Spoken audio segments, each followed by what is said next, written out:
Sports Radio, Channel 82, or anytime on the SiriusXM app. While you're listening to this game on SiriusXM, we're talking about the latest odds and prop bets for this and every game on Sports Grid Radio. The under's minus 125. Heavy juice to the under. Every home run hit and every strikeout thrown can change the line. I can't for the life of me figure out how you can favor a team that never wins, ever. If you're looking for sports talk centered around the latest odds and prop bets for games, races, tournaments, or any sporting event, Sports Grid Radio, SiriusXM, Channel 159.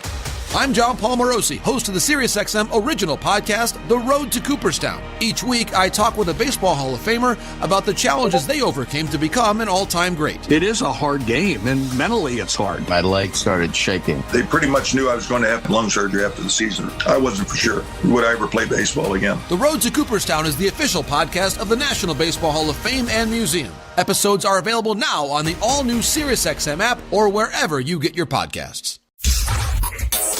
In season or out of season, the number one place for college sports is SiriusXM College Sports Radio, Channel 84. This Slams a ball to right field, way back, way gone! is Toronto Blue Jays baseball. Low rounding and heading for second to throw. In time! On the Sportsnet Radio Network. How about this streak? After a 4-game sweep of the Angels, the Blue Jays bullied the Red Sox yesterday en route to 2 wins in a pseudo doubleheader. Whether you call it a 5-game streak or a 6-game streak due to technicalities, Toronto has the longest active winning streak in the American League. Hi, thanks for spending your Tuesday night with us. I'm Ben Schulman alongside former Major Leaguer Chris LaRue. Show Ali is our host and producer. Tom Young is our technical director. Toronto Blue Jays baseball is brought to you by the local family-owned Crown Rust Control Centers in Simcoe and Tillsonburg, Ontario. Protect your vehicle from rust today. Find your local family-owned Crown at crown.com, Canada's #1 rust protection. The Blue Jays give the ball to Yariel Rodriguez, who can pitch Toronto to a series win tonight. The rookie looks to right the ship after back-to-back tough starts. Opposite him, Cooper Criswell makes his second start since returning to the rotation about a week ago. First pitch is next. You're listening to Blue Jays Baseball, streaming at sportsnet.ca, the Sportsnet app, and across the Sportsnet Radio Network.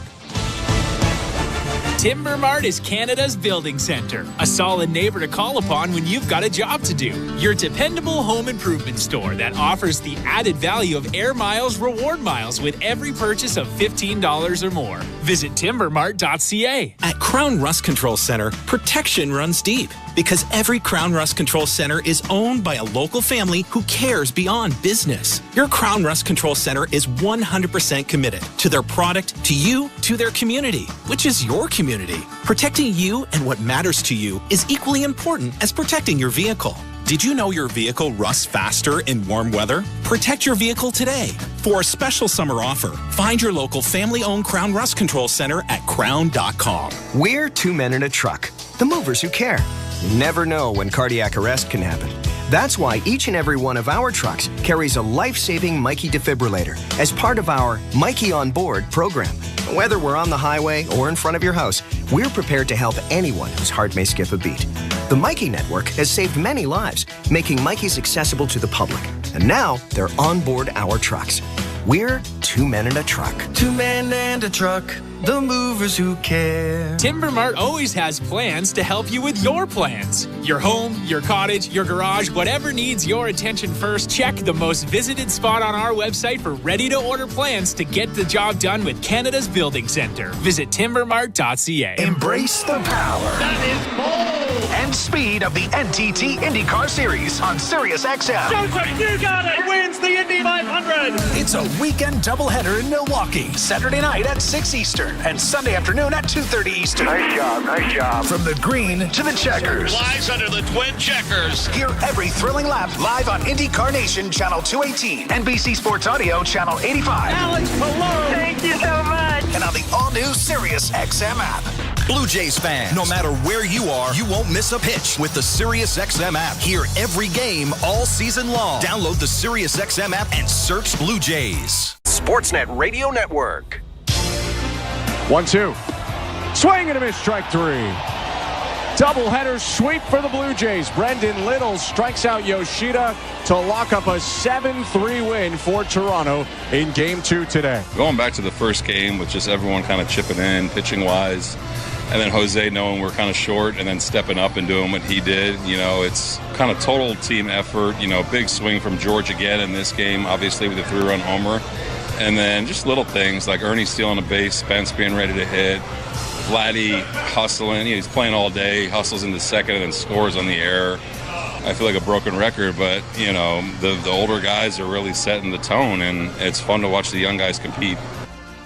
That was Blue Jays manager John Schneider recapping a very successful day yesterday for Toronto. They won the resumed game that was suspended in June 4-1, and then won the nightcap as well, dominating the Red Sox en route to a 7-3 victory. Thank you so much for tuning in tonight as the Blue Jays try to take the series. I'm Ben Schulman alongside Chris LaRue. And Chris, it feels like maybe not since they won 4 series in a row in April, their first homestand and then on the road in San Diego, have the vibes and the feelings around this team been as positive as they are right now? Well, the vibes are pretty incredible. Even just walking around the city, people talking about the Jays, people looking at the playoff chances. I know that's a little bit absurd at this point, but John Schneider said one important thing. It's fun to watch the young guys compete, and I totally agree. You look at this lineup, you look at the older guys in the lineup. Yes, they are still performing. They're still good. They're still very good big leaguers. But then you look at the younger guys, Ernie Clement, Joey Loperfido, Will Wagner, Spencer Horwitz, Addison Barger. I mean, who would have thought all those guys would be in a competing major league lineup this late in a season? It's pretty incredible to think about. It's been pretty incredible to watch as well. Like you said, the Blue Jays try to pick up technically their 6th win in a row, but you could really say their 7th win in a row coming up tonight. Before we get there, let's go back to baseball control. Here's today's host, Show Ali. Thanks, guys. And before we check out the standings, let's take a look at what's going on in Beantown these days. I'm filling in for our pal Blake Murphy this week, actually, on Jays Talk Plus. And we had Chris Cotillo from MassLive.com, and I asked him why the Red Sox, one of the most historic teams in one of the biggest markets in North America, just don't spend money. He had quite a lot to say, so here's what he had to say about the situation in Boston. When you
David Hamilton is batting second at second base. Tyler O'Neill, Canada's own Tyler O'Neill, at first base. Willier Abreu is in right field, batting fifth. Batting sixth at DH is Masataka Yoshida. Romy Gonzalez is at third base, batting seventh. Batting eighth is our old pal Danny Jansen. He is catching. And at shortstop, batting ninth, is Cedar Rafaela. Taking the mound for the Boston Red Sox tonight is Cooper Criswell. We are getting close. The first pitch of Game 3 of 5 in Boston at Fenway Park. So with the call of tonight's game, here's Ben Schulman and Chris LaRue. Thank you very much, Joe. Cooper Criswell is on the mound and getting his warm-up pitches in for the Red Sox before this Game 3 of the series. Technically, Game 2, and we'll leave the resumed game stuff and stats there. But Criswell on the mound, throwing for the 21st time this season, 15th start. And he's been solid for the Red Sox this year, 1-5, a 4.41 ERA, a little bit better of an earned run average as a starter than a reliever, but he's going to try to get some soft contact and offer some different looks to the Blue Jays. Yeah, a guy that leads with the sweeper, and then the sinker is about 88 to 89, sometimes 90 miles an hour. Not an overpowering guy. If I'm the Blue Jays, I am looking to swing the bat today. Criswell's not going to walk many. He is going to look to get the ball on the ground, and he's just finishing up his warm-up pitches before the first inning gets set. And that first inning is brought to you by Armstrong Bird Food. Bring nature to your backyard with Armstrong, feeding Blue Jays since 1986. Visit ArmstrongBirdFood.com. Blue Jays will send up George Springer, Dalton Varsho, and Vladimir Guerrero Jr. in the first inning. And the pitching has been great recently for the Blue Jays, but the bats have really been the story over this big run. Yeah, the pitching has been great. Outside of Yariel Rodriguez, I hate to be the downer in this situation, but he's given up 9 runs in his last 9 1/3 innings. He's a guy that really relies on throwing strike one. When he throws strike one, he can then mix in all those other pitches. If he doesn't throw strike one, that's when he really struggles. We'll see him in the bottom of the first, but here's the top of the first, and the first pitch of the day is called strike one, a sinker at the knees. Time of the first pitch today is 7:11 Eastern. Pretty warm day in Boston, 23 degrees Celsius, a little bit of clouds overhead. 0-1 pitch is a swinging bunt down the third baseline. It's going to hook foul, and it's 0-2. What an incredible night to be at Fenway. Blue skies, 23 degrees Celsius. Did you ever get to pitch at Fenway? I pitched, so the first time and only time that I ever pitched at Fenway was when I was in the Cape Cod League. Pitching with Falmouth, special game or all-star game? It was just a draft workout. We had the all-stars of the Cape League went to Fenway, and it was just an afternoon game there. 0-2 pitch. Springer hits it on the ground, foul again. Still 0-2. And even though it wasn't in the big leagues, it wasn't anything spectacular, you still got the feeling of this is the mecca of baseball. The oldest ballpark in the big leagues, and a quirky one at that. Springer used it to his advantage yesterday. 0-2 pitch, spoiled foul behind the plate. Part of the quirks of Fenway, not just the big monster in left field, 310 to the pole in left, but Pesky's pole in right field, only 302 feet away. And Springer lined a ball to right field that got over the wall yesterday for his 19th home run. Another 0-2. Down and away, ball 1. 222 average to go with those 19 homers. Springer actually homered in both games yesterday. 1-2 pitch. Inside, did it hit him? I think it did. It clipped the back of the calf of Springer. It was caught behind him by Danny Jansen, but Springer pointed immediately, and the home plate ump Brian O'Nora points him down to first. Well, you definitely don't see that every day. Alex Cora wants to take a look at this. They're going to go ahead and say that it indeed did hit him, but you don't see that every day. A ball hitting the back of the calf of the guy in the batter's box. Sinker just kept running, and Springer didn't move out of the way. So the Blue Jays have a leadoff base runner, and here's Dalton Varsho. Right on left, the pitch. Strike one. Sweeper, sinker, changeup, cutter for Criswell. Should expect to see a fair bit of that changeup against the lefty in Varsho. 0-1. Up top that time with a fastball through a cutter. And it's 1 ball, 1 strike. Kind of a funky arm slot, too. Yeah, it's only 87, 88, but it's low 3/4 with a ton of run on it. Criswell set at the belt, first base side of the rubber. A breath, and now the 1-1. Swing and a miss. Tied him up with a cutter up and in, and it's 1-2.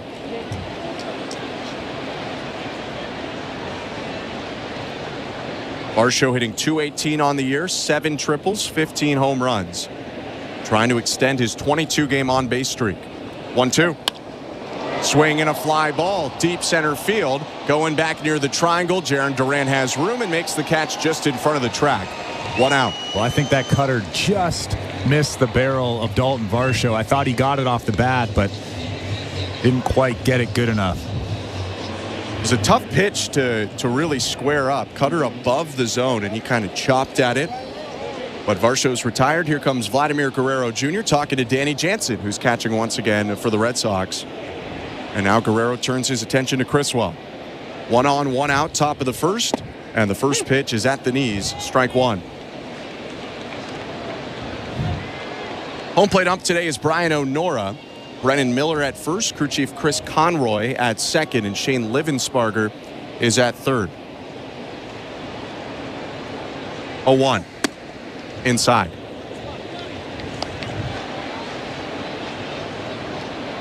Guerrero just kept on chugging yesterday. In the first game, he had a walk and a 2-run double. In the second game, he had 2 singles, 2 runs scored, and a walk. Swings at the 1-1 and smokes it up the middle into left center field for a base hit. Rolling toward the track. Springer around second, headed to third. Guerrero headed for second, and he's thrown out there. Vlad thinks he swum around it. And he's asking the dugout to take a look at that one, but the ball definitely got there first. Yeah, that ball beat him from Duran by quite a bit, maybe 2 or 3 steps. He tried to do that swim slide that he often does into second base, but I don't think he missed the tag. I think he's out at second base, but that's a great swing on a sinker right down the middle. Again, he uses the big part of the field, didn't try to do too much with that ball, and just ripped it into center field. Big outfield assist, though, by Duran. Makes it runner on third, 2 outs instead of second and third or first and third, 1 out. Spencer Horwitz up, takes strike 1. The only thing I don't love about that aggressive play from Vlad is the play is right in front of him. He can see that Duran is fielding that ball cleanly. Duran with a decent arm, made a good throw. Next pitch low, 1-1. You already have a guy in scoring position in George Springer. He's standing at third base. Normally, I love the aggressive play of Vlad, but right there, I would have stayed at first base. Goes as a single for Guerrero. Horwitz hits the 1-1 on the ground, and now it's 1-2 as that one bounces foul. So Spencer Horwitz trying to cash in George Springer. Runner on third, 2 outs. Scoreless game in the top of the first. They're shifting to the pull for Horwitz. Shortstop David Hamilton up the middle. Shortstop Cedon Rafaela up the middle. David Hamilton, the second baseman, in the hole. 1-2 pitch, high, 2 balls and 2 strikes. Horwitz a .259 hitter, 14 doubles, 8 home runs. 2-2. Down and in, ball 3.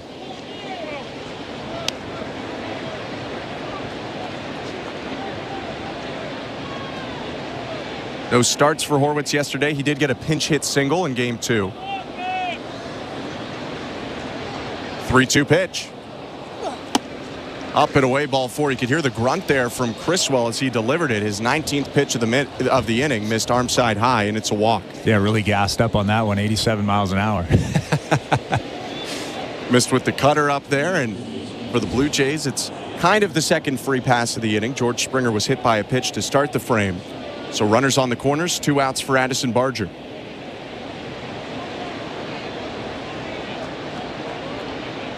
Big left-handed hitter taps the plate and steps in. 45th major league game. He's batting .197 with 5 home runs and 21 RBIs. The pitch. Swing and a line drive caught at second by Hamilton. Absolutely smoked by Barger, but right at the second baseman, and that's going to end the inning. The Blue Jays do not score on 1 hit. They leave a pair on, and it's a scoreless game going to the bottom of the first. Yariel Rodriguez on the mound next. You're listening to Blue Jays Baseball, brought to you by your local family-owned Crown Rust Control Center. Streaming at sportsnet.ca and the Sportsnet Radio Network.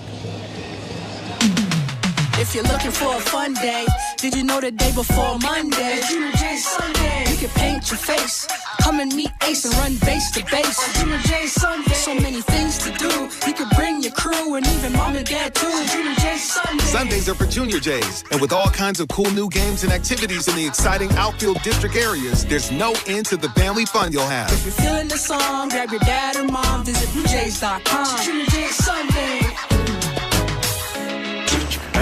We're 2menintruck.ca. We've got lots of men and lots of trucks, so get ready to be moved. Think 2menintruck, 2menintruck.ca. So when you gotta move, all moving day, Think 2menintruck, Cause all of us movers are not the same. So that's our company name, 2menintruck.ca. We're lots of men with lots of trucks, so give us a call today. At Bet365, we don't do ordinary. That's why we introduced in-game betting. Because when the game starts, the action doesn't stop. With in-game betting, you can wager on game props, player props, totals, and the money line.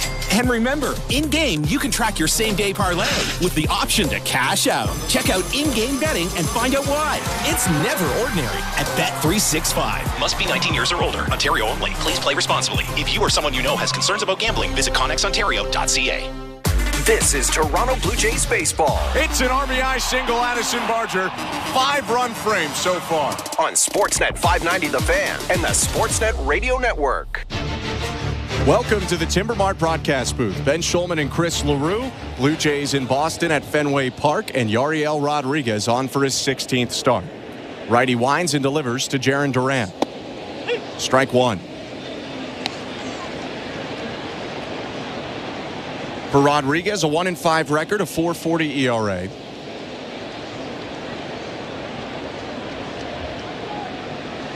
A 1. Swing and a fly ball. Deep right field. Hooking toward the corner. And that ball is gone.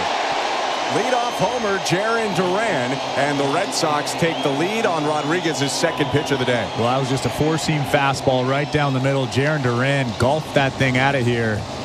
Didn't really get all of it. It seemed like it ran on his hands just a little bit, but he got enough of it. Maybe about 3 or 4 rows deep in right field, and a 1-0 Boston Red Sox lead.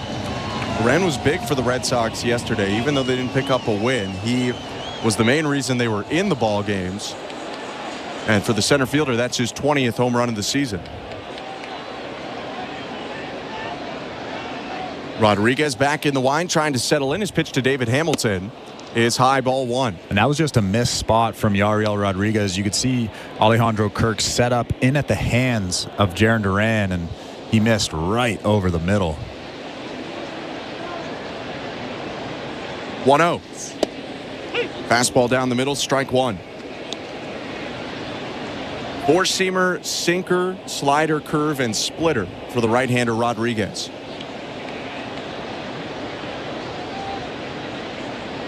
1-1 pitch. Curveball bounced to the plate, 2-1. I think he's really going to have to try and use that split finger today for strikes, because there are 5 lefties in this Red Sox lineup. It's going to be an important pitch. He does get a big break with Rafael Devers not in the lineup, but still a lot of lefty bats on this Red Sox team. The 2-1. Swing and a fly ball left field. Going back, Loperfido on the track, turns and makes the catch. 1 out. Joey Loperfido's looking good out there in left field. I'm sure he was a little bit nervous coming into this series with that intimidating green monster out there. It's a tricky outfield. I think no matter where you're playing in the monster, you have less ground to cover, but there's so many odd bumps and angles on that wall. There's a ladder on it. The ball could hit any of that. Pitch now to Tyler O'Neill with 1 out. Strike 1. That fastball right there, 95 miles an hour. He's been sitting about 90 to 92 with that fastball, then all of a sudden gassed up to 95. It's in there. Righty's 0-1. Slider outside. We've seen the velo fluctuate a little bit over the last couple starts. Maybe you think fatigue at this point in the season playing in for Rodriguez? Yeah, I think people forget that this is his first full season as a starter. 1-1 pitch called strike 1-2. Pretty good pitch right there. A little sinker on the inside part of the plate, but he's a rookie. This is his first full season as a starter. You have all the nerves of a normal rookie. I think he's pitched pretty well. His 1-2. Bounced a sinker down and in, or pardon me, a splitter at 89. It's 2 balls and 2 strikes. We were actually just talking about how that splitter would be effective to lefties. Tyler O'Neill is, in fact, a right-handed hitter. O'Neill, a .261 batter, hailing from Burnaby, British Columbia. 2-2. Breaking ball misses down and away, ball 3. Leadoff home run for the Red Sox. They're up 1-0. 1 out and the base is empty, bottom of the first. Rodriguez steps to the side, brings his glove up, and delivers home. Swing and a miss, strike 3. Put the slider over the heart of the plate, and O'Neill swings through it. 2 outs. Yeah, that was good arm speed, good action on that slider. You could tell Tyler O'Neill thought that was a fastball at the top of the zone, way out in front of that thing, swinging right through it. First strikeout of the day for Rodriguez. He's going to use that slider to try to strike out guys a ton. Now he's going to face another left-handed hitter. Here's Tristan Casas.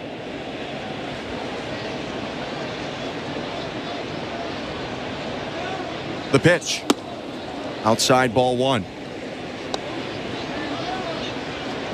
If Duran was the big leader for the Red Sox yesterday offensively, Casas was right behind him as 1B. He came up with a pair of hits in Game 2, including knocking in Duran once. 1-0 pitch low, 2-0.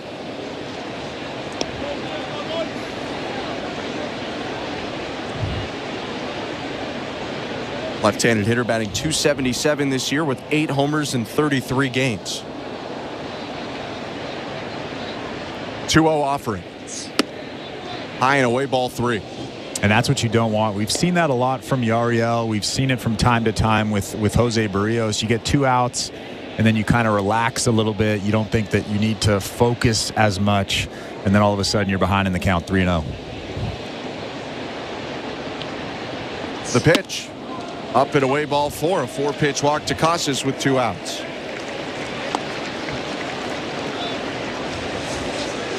Tristan Casas has a ton of power. 8 homers in just 33 games. It's one of the very good young players on this Red Sox team. Things have been going sideways for Boston, but I think this is a team that going into next year, a lot of people are going to pick to take a pretty huge jump. Wilyer Abreu is a big part of that. The rookie and left-handed hitter up now with 2 outs. Rodriguez from the stretch. Up and away, ball 1. Abreu's having a heck of a rookie campaign. Injury in the middle, so he's played 103 games, batting .266, 27 doubles, and 14 home runs.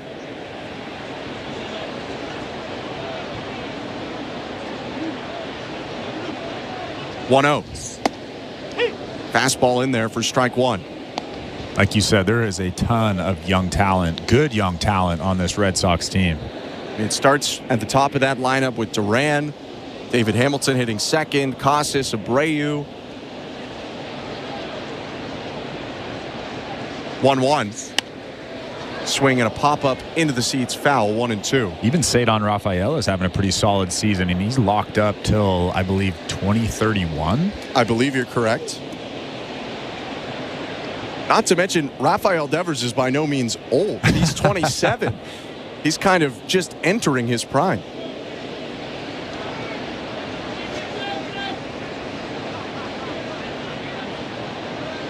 One-two. Swing and a hot shot foul. No, fair ball. Late point by the first base ump, Brennan Miller. That one bounces out of play for a ground rule double. That was a liner that just got over the bag and then one-hopped the short wall. And so it's going to be an automatic double for Abreu, moving Casas up to third with 2 outs. Well, nobody's arguing, so that ball was definitely fair, but I would love to see a replay on that one. George Springer at least had his hands in the air. I think trying to motion that it was foul, maybe motioning that it was out of play. And I think what happened is Horwitz reached out for it at first and it hit his glove. I'm wondering if Horwitz didn't tip that ball, if it would have landed foul. It's a tough break for Yariel Rodriguez, although that ball was ripped down the line. So 2 on, 2 outs. Masataka Yoshida takes inside ball 1. I think it would have gone foul, but it's hard for Horwitz. It's such a reactionary play, being 90 feet away, not to reach at that ball.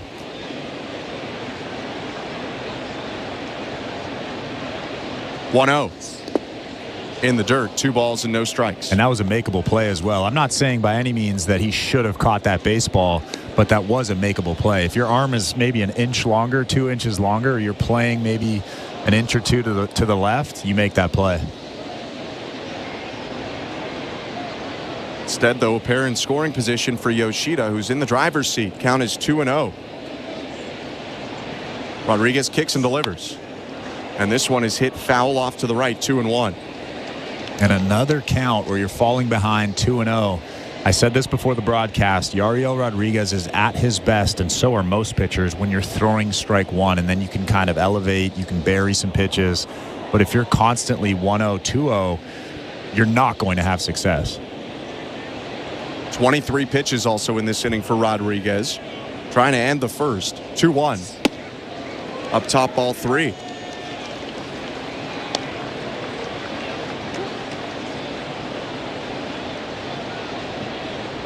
.30 walks for the righty in 60 innings of work exactly this year, including 1 this inning. A nod from Rodriguez. And now the 3-1. Swing and a bouncing ball up the middle into center field. A base hit. Into score, Casas. Abreu around third. He'll score standing up. It's a 2-run single for Yoshida. And the Red Sox are up 3-0 in the first. And that's what happens when you fall behind 3-1. You have to throw something down the middle of the plate, or at least in the strike zone. Yoshida knows that, so he's waiting on something in that box. And he just drilled that thing up the middle on the ground.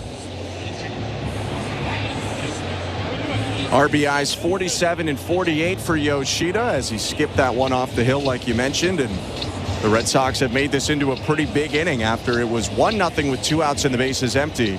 3 straight reach here on a walk and 2 hits, and that's going to prompt Pete Walker to go out to the mound. Yeah, and I'm sure Pete Walker is saying, hey, we got to throw strike 1, just relax. You've thrown a lot of pitches in this inning. He's given him just a little bit of a breather, but I mean, it's very obvious what he needs to do. Throw strike 1. I know I sound like a broken record, but that's the most important thing for Yariel Rodriguez. When he falls behind, it's almost like he gets worse. He tries to do too much, and then he ends up falling behind 2-0, 3-0, and then he has to fight to get his way back in that count. Walker and Hector LeBron, interpreter for Rodriguez, head back to the dugout, and now up to the plate is going to be Romy Gonzalez. 2-0 Red Sox, runner on first. 2 outs, bottom of the first. Rodriguez set, and now the pitch. Strike 1. Romy Gonzalez playing in his 64th game of the year, a .278 batter, 4 home runs.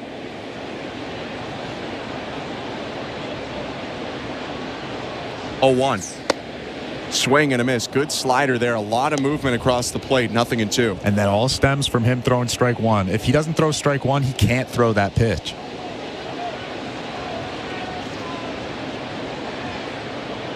Rodriguez nearing 30 pitches. His 0-2.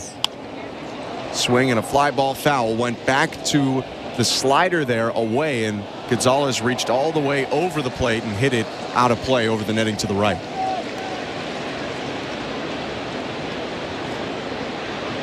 Yoshida leading off first, held on by Horwitz. Rodriguez tucks the ball into his blue glove. Now the 0-2. Swing and a fly ball, shallow left center, moving in low. Perfido makes a one-handed catch and ends the inning. Red Sox put up a 3 spot in the first on 3 hits. They leave 1 on, but they'll take a 3-0 lead to the second. You're listening to Blue Jays Baseball, brought to you by your local family-owned Crown Rust Control Center, streaming at sportsnet.ca and the Sportsnet Radio Network.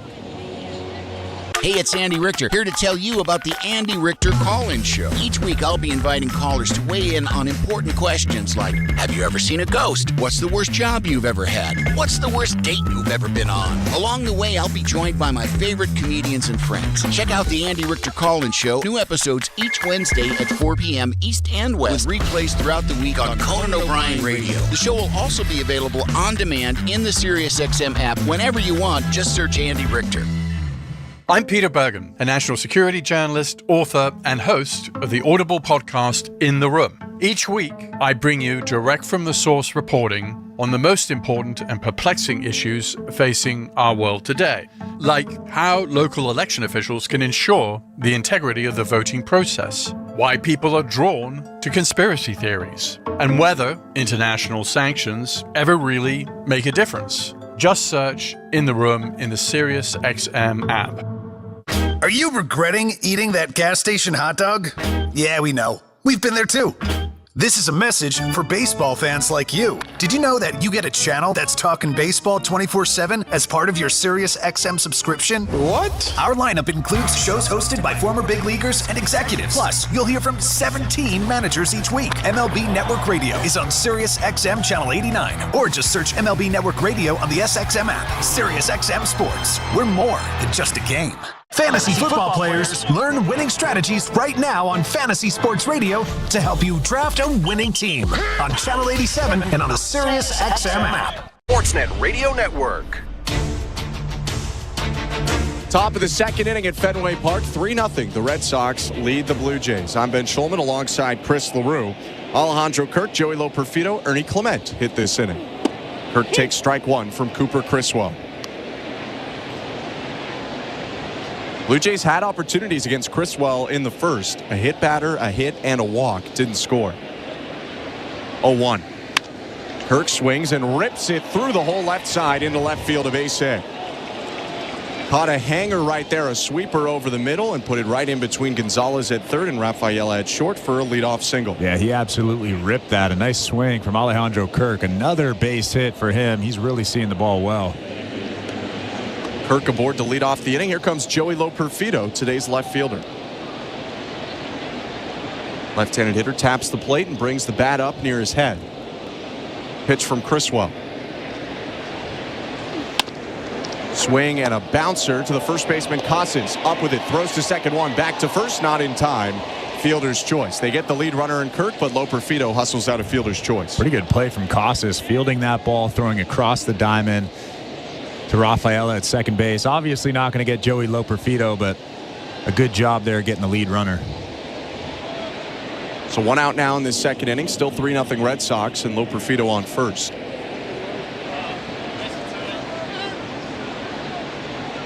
Ernie Clement up to the plate for the Blue Jays, batting eighth today. Right on right pitch. Takes it for strike one.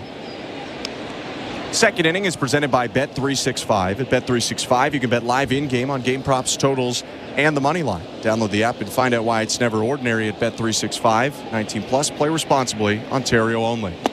0-1 gets a swing and a miss on a changeup in the dirt. 0-2.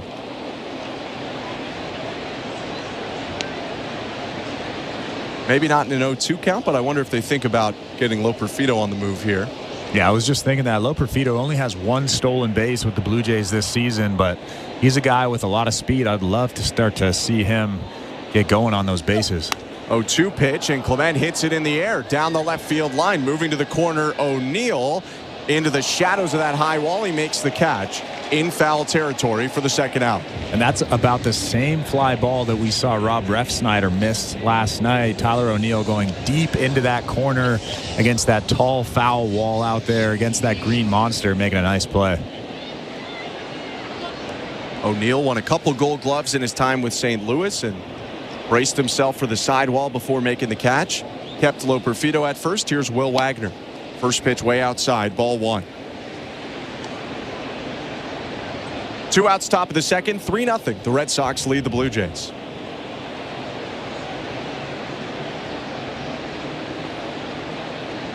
One-0 to Wagner. Called strike, perfectly placed sinker on the outside edge, 1-1. Wagner in his 13th Major League game, batting .282 on the season, 3 doubles and 5 RBIs.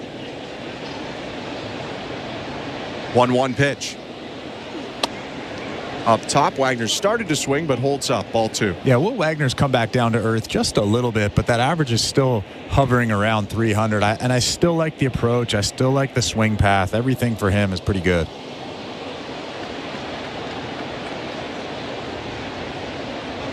Turn and throw over to first. Loperfido dives back in. Close play. Pretty good move by Criswell. And maybe Loperfido was thinking about going because that one was tight, but he gets back in safe. Yeah, I wouldn't mind if Loperfido takes off here. Even with 2 outs, you still want to get into scoring position. Give yourself a chance to score a run here with 2 outs. 2-1. Swing and a line drive left center field, headed to the gap, and that ball's going to bang off the monster. Loperfido headed to third. He's going to get the wave. Relay to the plate, and they got him. Loperfido thinks he beat it. It was close. Jansen caught it on the first base side of the plate and lunged to the third base side to try to make the tag. Blue Jays on the phone right now. John Schneider leaning down toward Gil Kim to try and hear what's going on. And Toronto is going to let this one go and head to the bottom of the second. Second time that the Red Sox get a Blue Jays base runner looking for an extra base. This time, it's Loperfido thrown out trying to score on the 2-out double by Wagner. Still 3-0 Red Sox as we go to the bottom of the second. You're listening to Blue Jays Baseball, brought to you by your local family-owned Crown Rust Control Center, streaming at sportsnet.ca and the Sportsnet Radio Network. At Crown Rust Control, protection runs deep because every Crown Rust Control Center is owned by a local family who cares beyond business. Your Crown Rust Control is 100% committed to their product, to you, to their community, which is your community. Protecting you and what matters to you is equally important as protecting your vehicle. Did you know your vehicle rusts faster in warm weather? Protect your vehicle today. For a special summer offer, find your local family-owned Crown Rust Control Center at crown.com. So, you want to be a Looney Dogger, eh? Every Tuesday Blue Jays home game is Looney Dogs Night, presented by Schneider's. Grab $1 hot dogs from various concession stands around Rogers Center. Plus, stop by the Schneider's Porch, your hot dog headquarters. The destination for a one-of-a-kind hot dog experience with excellent ballpark views. So, whether you're the relish ringleader or seventh-inning snacker, no Blue Jays game is complete without hot dogs. Don't miss out on this delicious deal. Looney Dogs Night, presented by Schneider's. For tickets, visit BlueJays.com. We're 2 men and a truck. So, you're moving to a new home, and all that's left to do is to call a mover you know you can trust. Well, naturally, you think 2 men and a truck, since you know they have lots of men and lots of trucks. They'll wrap, pack, and move everything you own. With a 96% referral rating and the professionalism you can trust, the choice is simple. For a free in-home estimate, call today. We're 2 men and a truck. 2 men and a truck, the movers who care. This is Toronto Blue Jays baseball. Called strike 3, change up at the knees, and there's nothing you can do about that pitch. On Sportsnet 590 The Fan and the Sportsnet Radio Network. Bottom of the second inning, 3-0. The Red Sox lead the Blue Jays. Yariel Rodriguez winds and delivers to Danny Jansen. First pitch popped up.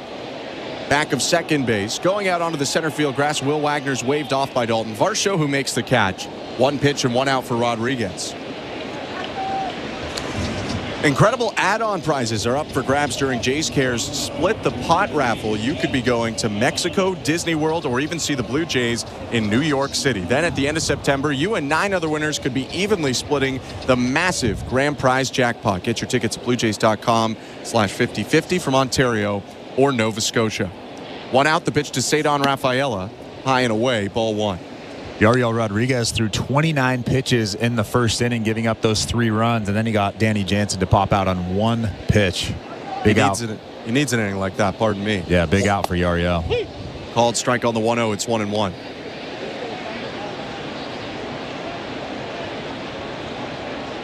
Cedon Rafaela, the number 9 hitter and shortstop for the Red Sox.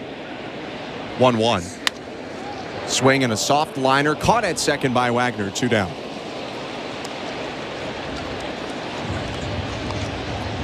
That flips the lineup over with 2 outs to Jarren Duran, who's been an absolute menace to the Blue Jays in this series and really this season. But just today and yesterday, Duran has 2 home runs. He came up with 2 doubles in the second game yesterday as well. And today he's contributed to 2 guys thrown out on the bases for the Blue Jays. The pitch. Outside, ball 1. Yeah, throwing out Vlad was pretty impressive, but it wasn't an overly difficult play. But then he got this ball off the green monster, off of Will Wagner's bat, barehanded it, and made a perfect throw to the cutoff man, starting that out at home plate. Pretty incredible play. He swings at the 1-0 and pops it up back into the netting behind the plate. It's 1-1. So he's not just impressive on the offensive side, he's also very impressive on the defensive side. Yeah, this has been a huge year for him, both sides of the plate. A guy who was not necessarily highly regarded defensively until this season. 1-1. Called strike, 1-2.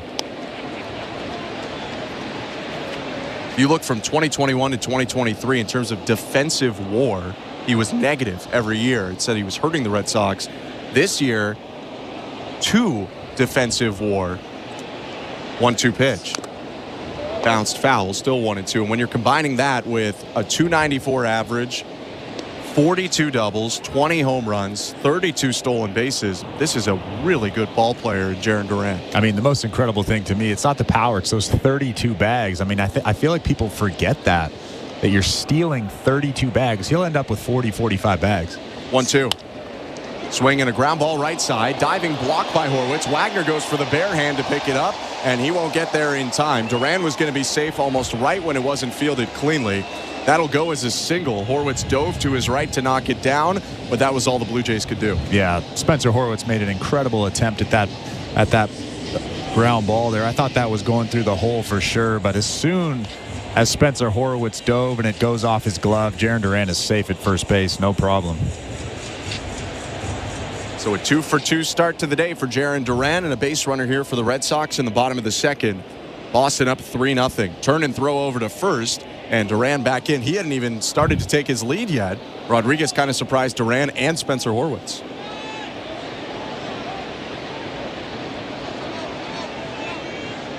Now Duran will get off the first base bag with David Hamilton, or rather they're going to ask for time here for a second. And I believe Duran asked the ump to call for time and ask for a new baseball because that Rodriguez throw over to first hit the dirt. Pretty good teammate right there. Looking out for David Hamilton. Hamilton now steps up to the plate, batting left. Duran leading off first. And the pitch. Swing and a line drive, left field, deep. Loperfido going back, makes the catch on the run as he presses up against the wall and ends the inning. No runs on a hit, 1 left for the Red Sox, still 3-0 Boston as we go to the third. You're listening to Blue Jays Baseball, brought to you by your local family-owned Crown Rust Control Center, streaming at sportsnet.ca and the Sportsnet Radio Network. Hi, I'm Buck Martinez, live from the showdown between Pizza and inflation. First to the plate, Pizza's big hitter, fixed rate pizza. An extra large 4-topping pizza for a fixed price of $17.99 until the end of 2024. I dare say, folks, inflation stands no chance against this all-star. Here's the delivery. And inflation strikes out. That's a swing and a drive for fixed rate pizza. Lock in yours today. Order pizza.ca. We're 2 men in a truck, the movers who care. You never know when cardiac arrest can happen. That's why each and every one of our trucks carries a life-saving Mikey defibrillator as part of our Mikey on Board program. Whether we're on the highway or in front of your house, we're prepared to help anyone whose heart may skip a beat.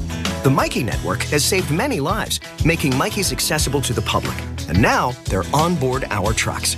We're 2 men in a truck. 2 men and a truck, the movers who care. At Bet365, we don't do ordinary. That's why we introduced in-game betting. Because when the game starts, the action doesn't stop. With in-game betting, you can wager on game props, player props, totals, and the money line. And remember, in-game, you can track your same-day parlay with the option to cash out. Check out in-game betting and find out why. It's never ordinary at Bet365. Must be 19 years or older. Ontario only. Please play responsibly. If you or someone you know has concerns about gambling, visit connexontario.ca. Hey, this is Dalton Varsho. You're listening to Toronto Blue Jays Baseball on the Sportsnet Radio Network. Ready or not, here I come.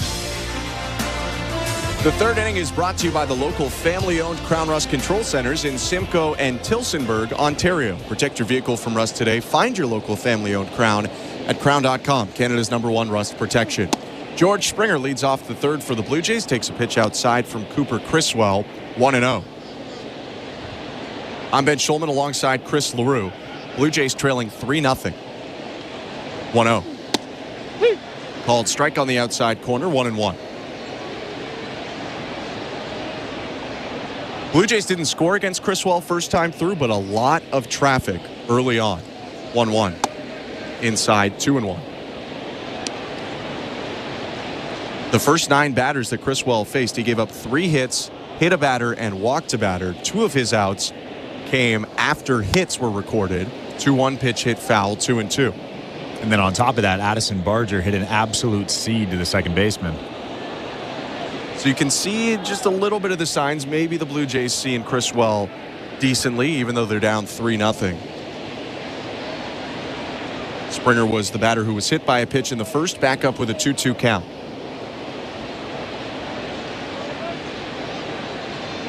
Criswell winds and delivers.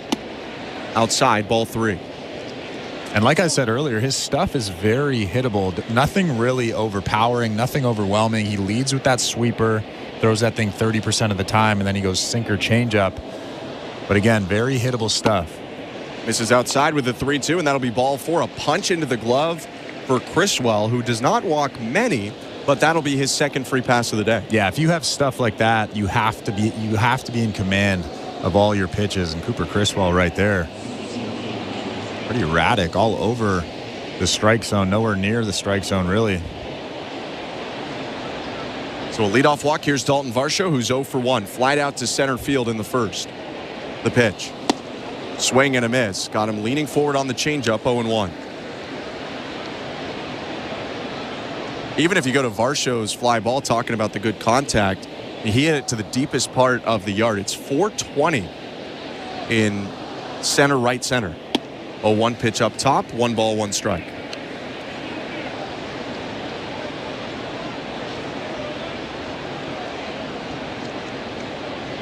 Springer leading off first with nobody out.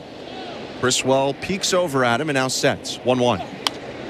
Swing and a liner foul, 1-2.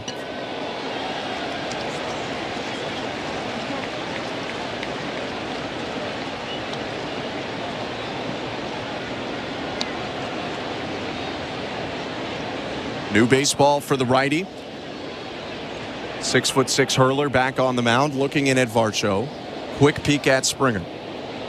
Now the 1-2. Swing and a fly ball down the right field line. Hooking toward the wall. It's caught on the run by Yariel Rodriguez. Springer way off the bag. Dives back in head first to avoid being doubled up.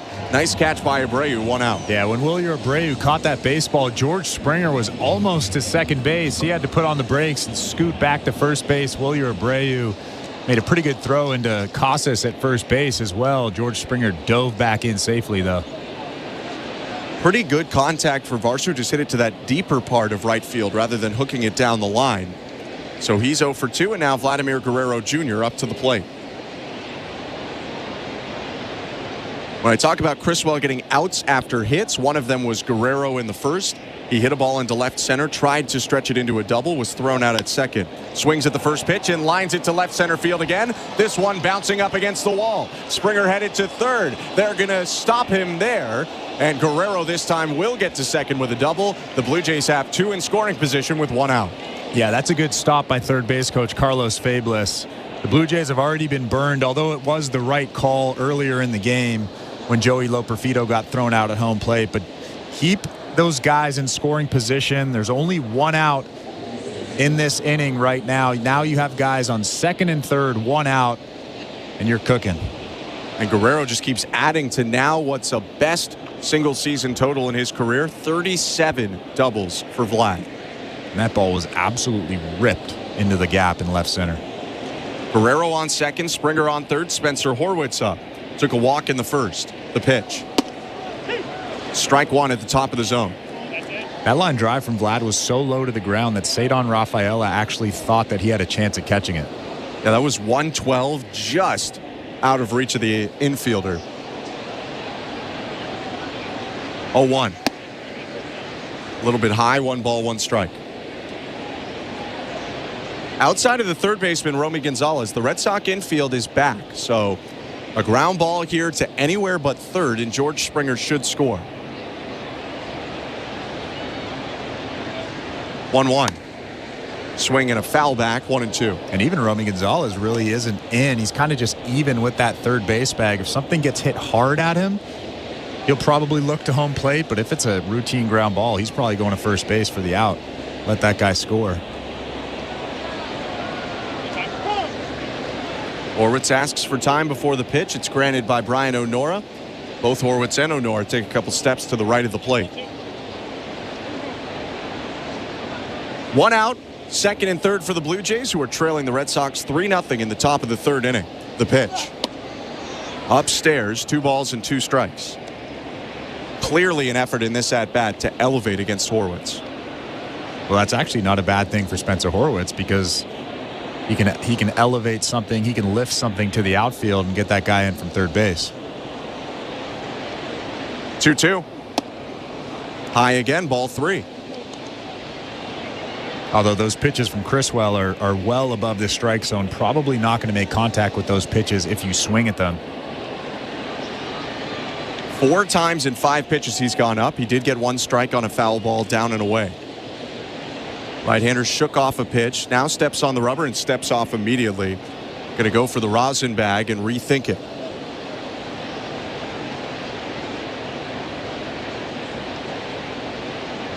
Back on the rubber again, 3-2. Fouled back. Tried to backdoor Horwitz with the cutter, but he hit it over the netting into the seats.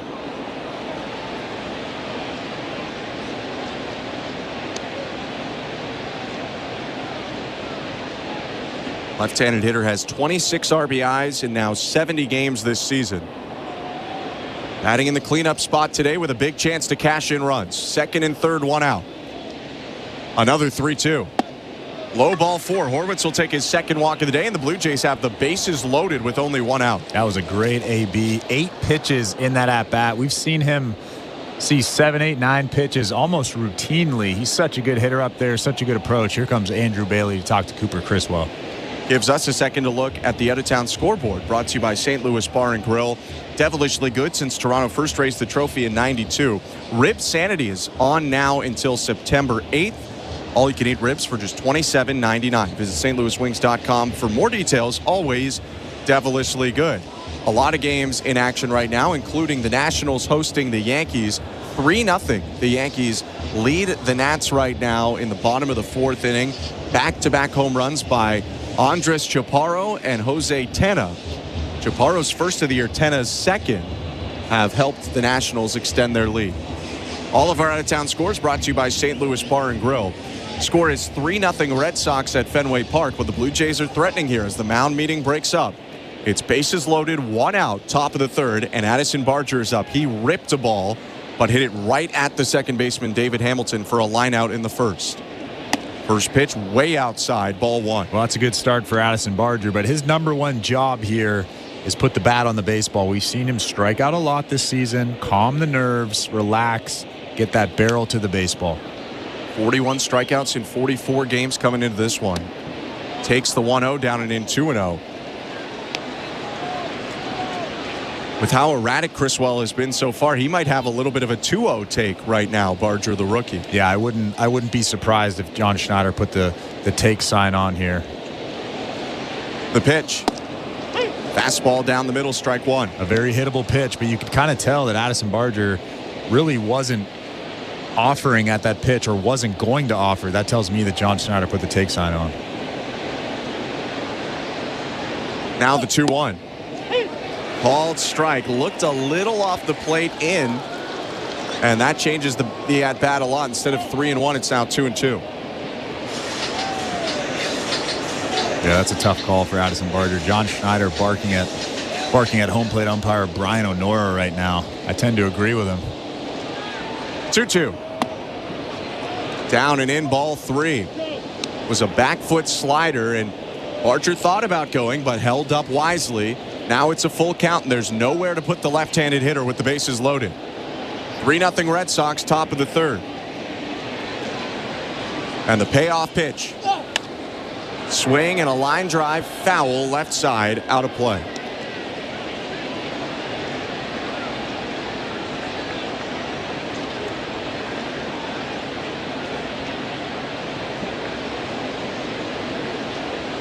Barger's pace with RBIs through 44 games, close to an 80 RBI pace in a major league season. 21 in 44 games.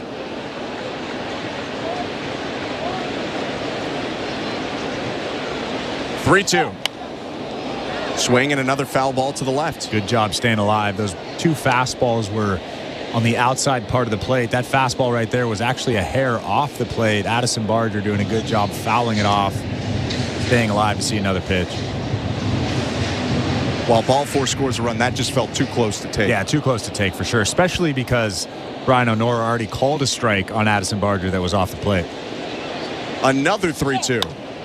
Swing and a fly ball center field, medium depth. Duran camped under it, makes the catch. Springer tagging. He'll advance home, and the throw goes into third base. It's a sac fly for Addison Barger, and the Blue Jays are on the board. It's now 3-1 Boston. Yeah, pretty good AB from Addison Barger. I think if you're John Schneider and the Blue Jays, you'll take that one run. We're still in the third inning here, so it's still early in this ball game. George Springer comes running in for that first run. And still an opportunity here. First and second for the Blue Jays, now 2 outs. Danny Jansen in front of the plate looking to the right. There is action in the Red Sox pen already. Criswell up to 56 pitches, but he's going to remain in the ballgame here to face Alejandro Kirk, who singled back in the second.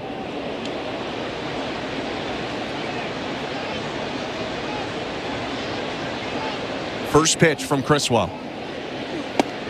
Strike one.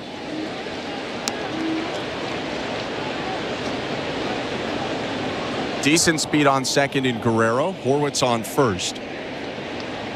Blue Jays have left 3 base runners on already in the game. 0-1. Swing and a liner foul to the right. 0-2.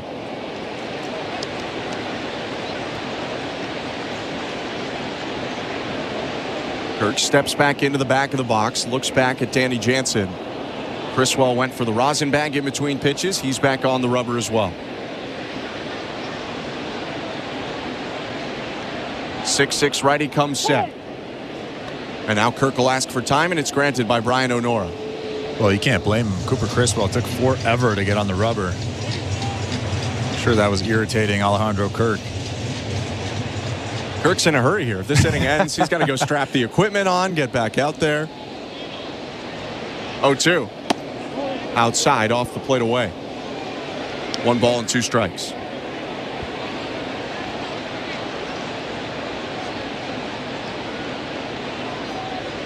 Kirk's batting average up to 246 after the single, 12 doubles and 5 homers. Looking at Criswell, kicks and delivers. Swing and another liner foul. That one a little bit deeper toward Pesky's pull, but does not stay fair. 1-2 still. That was a good job protecting from Alejandro. You could tell he was sitting something soft. Thought in an 0-2 count, or sorry, a 1-2 count, that he would be getting something soft, and then he reacted to that fastball up in the zone. Another 1-2. Swing and a ground ball right at the third baseman Gonzalez. He'll throw across the diamond, and it nearly pulls Casas off the bag, but he keeps a foot on to end the inning. The Blue Jays score their first run of the day on 1 hit. Vladimir Guerrero Jr. set it up with his double. Addison Barger with the sac fly. They do leave 2 on, but it's 3-1 for the Red Sox, middle of the third. You're listening to Blue Jays Baseball, brought to you by your local family-owned Crown Rust Control Center, streaming at sportsnet.ca and the Sportsnet Radio Network. This is John Paul Morosi. Coming up on the next episode of The Road to Cooperstown, I sit down with Hall of Famer Jim Thome. 7th game of the World Series. That's what every kid dreams of. It's heartbreaking when you don't win. Every player, I think, would feel that. The Road to Cooperstown airs Saturday at 9 a.m. Eastern on MLB Network Radio, SiriusXM 89, and the all-new SiriusXM app. New episodes drop every Tuesday wherever you get your podcasts. Nothing matches the passion, the excitement, the history-making moments of college sports. My goodness! And nobody takes you inside the greatest campuses and stadiums across the country like Sirius XM College Sports Radio. Listen to all of the play-by-play action, expert analysis, and in-depth interviews with your favorite team. No matter the season, we have something for you. Your home for all things college sports is on Sirius XM College Sports Radio, Channel 84. Feel the thrill of the Premier League on Sirius XM FC. Arsenal running riot. A quick fire double from Chelsea. Hear every pulse-pounding moment. Haaland scores the hat-trick. Brilliant left-foot strike by Salah. What a goal by Marcus Rashford. From the world's most exciting league. Absolutely glorious from Tottenham Hotspur. Manchester United turn it round. All on your radio home for the beautiful game. If you like soccer, you are in the right place. The Premier League lives on Sirius XM FC 157 and the all-new Sirius XM app. Hey everyone, it's Justin Turbin at your 24/7 home for hoops. All year long is Sirius XM NBA Radio Channel 86 and the Sirius XM app. Just search NBA Radio. Radio Network. Bottom of the third inning, and the Blue Jays trailing the Red Sox 3-1. Toronto just got on the board after an Addison Barger sac fly, and now Yariel Rodriguez looks for a second straight scoreless inning. I'm Ben Schulman. To my left is Chris LaRue. Rodriguez starts with Tyler O'Neill. Here's the pitch. Breaking ball hit foul, 0-1. O'Neill's had a big year this year for the Red Sox after a couple down seasons. Part of it's been health, but part of it has actually been hitting breaking balls like that one that Rodriguez just threw. 0-1. Swing and a high fly ball, left field, backing up low Perfido, still in front of the track, steps to his left and makes the catch. 1 out. Well, he's been struggling with breaking balls in his career, but he got a fastball, a very hittable one there at the top of the strike zone. 93 from Yariel. And I tell you what, he just got underneath that thing. Hit it a mile high and still pretty deep out to left. But Rodriguez will take the first out, only taking 2 pitches to get it. And now Tristan Casas comes up, who walked on 4 pitches in the first.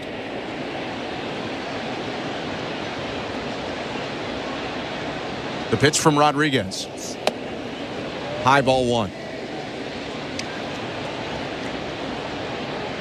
Red Sox are loving having Tristan Casas back in the lineup. He's been out almost the entire season.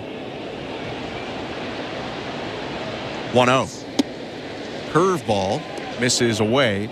2 balls and no strikes. It was a right or left rib strain for Casas on April 21st. That put him on the 60-day IL. 2-0 pitch, swing and a miss, 2-1.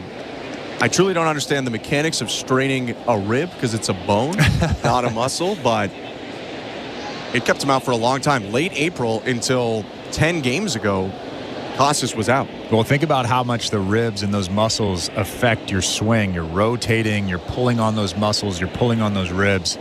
I mean, I've never done that, but I can imagine that it's incredibly painful.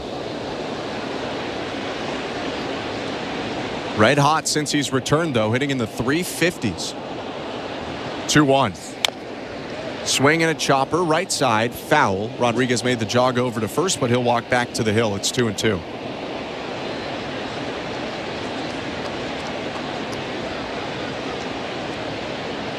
Casas, though, really at the forefront of this young wave of talent for Boston, was the 28th overall pick by the Red Sox in 2018. 2-2.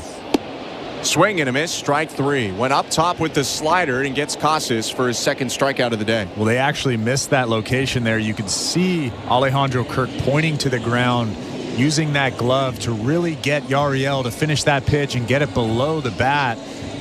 But Yariel leaves that thing up. A little bit of a spinner. He got kind of lucky on that pitch, and Tristan Casas just swings through it.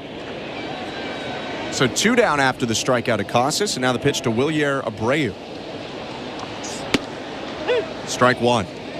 Welcome to the Timber Mart broadcast booth. Collect air miles on your next home improvement buys at Timber Mart. And hey, make it a double play by scoring even more air miles when you purchase with your Timber Mart credit card. For details, visit Timber Mart, Canada's building center. 2 outs in the 0-1. Swing and a fly ball, right field. Very playable for Springer. He moves in a couple steps and makes the catch to end the inning. First 1-2-3 frame for Rodriguez. Blue Jays with a little momentum. They've scored the last run in this game, trail 3-1 as we go to the fourth. You're listening to Blue Jays Baseball, brought to you by your local family-owned Crown Rust Control Center, streaming at sportsnet.ca and the Sportsnet Radio Network. It's Fantasy Football Draft Month on Fantasy Sports Radio. Hear how the experts draft their teams and learn winning strategies to help you win your league. I don't think it's crazy to take CeeDee Lamb with the first overall pick. Don't miss our host draft right now on the all-new Sirius XM app as your favorite hosts draft against each other. Feeling good here about Jared Goff as a mid-range QB2. Channel 87. And if you missed any of our drafts, hear them anytime on the all-new Sirius XM app. Just search Fantasy Drafts. Every night after the final out, the Round Trip Roundup brings you the scores, highlights, and analysis from every game across Major League Baseball, all in less than 30 minutes. Swung on and missed, strike 3 and a no-hitter. It's the perfect way to get caught up on all the night's biggest home runs and best performances. And a high drive, deep right center. It's the Round Trip Roundup on MLB Network Radio every night on Sirius XM Channel 89 and every morning on the Sirius XM app. Be the most informed player in your fantasy football league by listening to the experts on Fantasy Sports Radio. I want to thank you guys for making me a better fantasy player. Hear player rankings, position breakdowns, and expert drafts. There is no bigger value today than Dak Prescott. Going deep down the right side, got a man, caught, touchdown Cowboys. The road to a fantasy football championship begins with Fantasy Sports Radio. Channel 87 in the car and on the all-new Sirius XM app. 24/7, 365 coverage of all things NASCAR. All things NASCAR happens exclusively on Sirius XM NASCAR Radio, Channel 90. Sportsnet Radio Network. The fourth inning is presented by Bet365. Download the Bet365 app for today's baseball odds and find out why it's never ordinary at Bet365. 19 plus, play responsibly, Ontario only. 3-1 Red Sox. Bottom third of the Blue Jay order starts with a swing and a miss by Joey Loperfido, 0-1. Criswell facing Loperfido, Ernie Clement, and Will Wagner this inning. Loperfido hits the second pitch on a line. One hops to second, picked up by Hamilton. Throw to first in time. One out. Two pretty good changeups right there from Criswell, down in the zone, away. Joey Loperfido was way out in front of that one. Hit a weak ground ball to second base. That's Chris LaRue. I'm Ben Schulman. Welcome to the Timber Mart broadcast booth. Blue Jays with a ton of traffic so far. 4 hits, 2 walks, and a hit batter, but only 1 run to show. Ernie Clement takes the first pitch for strike 1.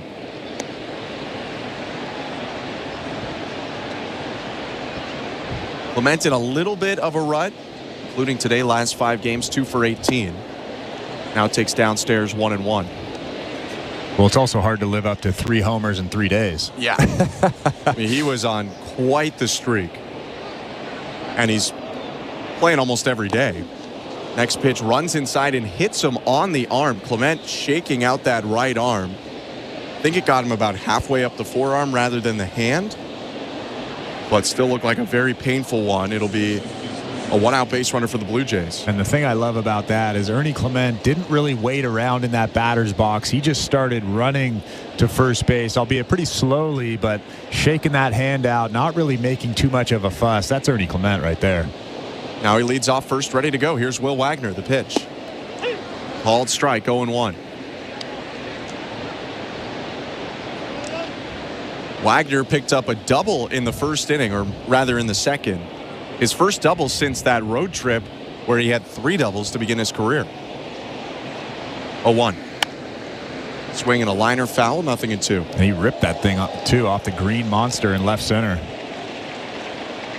4th double in 13 games for Loperfido. Now batting an even 300.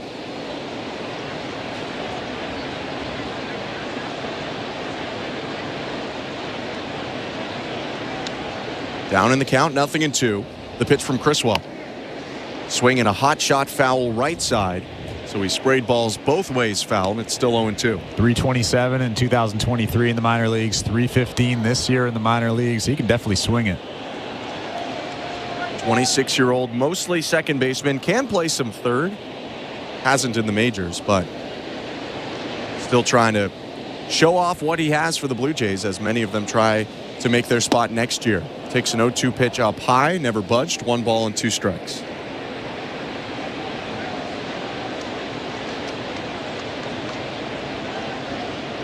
Wagner's seen 4 pitches in this at-bat. That's why Criswell is up to 70 now. 1-2 pitch, chopped foul, still 1-2. Pretty good AB. I mean, he just looks like Spencer Horwitz up there, taking good pitches, fouling off tough pitches. Fouled off a tough pitch right there. A changeup down below the strike zone. Horwitz, you mentioned him. He's played a big role today. A pair of full count walks. He's driven up Criswell's pitch count. They already have the bullpen up for Boston. 1-2. Swing and a flare to left field. Down in fair territory, bouncing toward the corner. Clement around second, headed to third. He gets the stop sign there. Make it 2 doubles in the game for Will Wagner. And the Blue Jays threatening again, second and third, 1 out. And all he did right there was stick the bat out, tried to get the barrel to the baseball. It was a tough sinker down and away, almost off the plate outside. He knew exactly what he wanted to do with that pitch, and he drilled it down the line for a double. So a 2-for-2 day for Will Wagner. Now the top of the order up. And runners on second and third, 1 out. A single could tie up the game. Alex Cora, though, doesn't want to see the Blue Jays keep this run going. They have really hit Criswell around despite only 1 run so far. And Cooper Criswell is out of this game with 1 out in the top of the 4th. Greg Weissert about to come in before he pitches. Let's go back to baseball control. Here's today's host, Show Ali.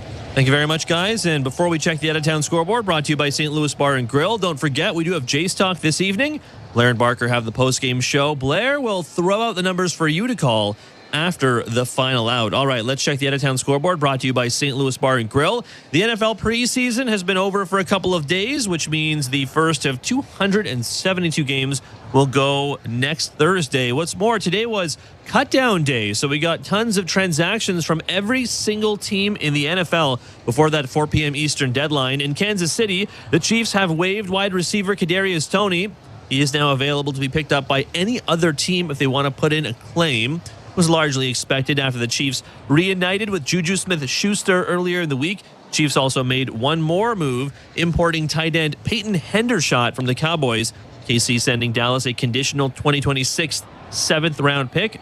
In Green Bay, Ben Shulman's Packers placed running back A.J. Dillon on injured reserve. His season is officially over, which likely means as many carries as Josh Jacobs can muster. Backup running backs Marshawn Lloyd and Emmanuel Wilson will likely be in the mix as well. And lots of news about the physically unable to perform list, or the PUP list. Dolphins receiver Odell Beckham Jr., Ravens running back Keaton Mitchell, Panthers rookie running back Jonathan Brooks, and Browns running back Nick Chubb are just a few of the notable names that will miss the first 4 games of the season, though they are eligible to return after those 4 weeks are up. Blue Jays baseball is brought to you by Crown Rust Protection. Let's get you back to the action. Greg Weissert on the mound for the Red Sox. Here's Ben Shulman and Chris LaRue. Thank you, Show. The sidewinder and former Yankee Weissert takes over in his 48th appearance for the Red Sox this year. .410 earned run average. Weissert will come on in a tricky situation. Second and third for the Blue Jays. Only 1 out in the inning, and he's trying to protect a 3-1 Boston lead. Infield in everywhere except the second baseman, David Hamilton, who's now moving forward as well. And the pitch to George Springer. Swing and a fly ball, right field line. Abreu moving toward the corner. Stutter steps, makes the catch. Clement tagging, throw coming to the plate. Clement tries to dodge it. He and Jansen dancing around the plate, and Jansen applies the tag. A double play there on the fly out, and then the 9-2 put out at the plate. Ernie Clement thrown out trying to score, third out that the Blue Jays have had on the base paths in 4 innings, and it's 3-1 Boston going to the bottom of the 4th. You're listening to Blue Jays Baseball, brought to you by your local family-owned Crown Rust Control Center, streaming at sportsnet.ca and the Sportsnet Radio Network. Timber Mart is Canada's building center, a solid neighbor to call upon when you've got a job to do. Your dependable home improvement store that offers the added value of Air Miles reward miles with every purchase of $15 or more. Visit timbermart.ca. The Blue Jays are inviting you to work from Dome. Put it in your calendar. 307 weekdays starts this season. You can work from Dome with friends or coworkers at Rogers Center. It's a game changer. Make the ballpark your office for the afternoon. Work from Dome, 3:07 weekday starts. Let's touch base. Check out ticket options on BlueJays.com/workfromdome.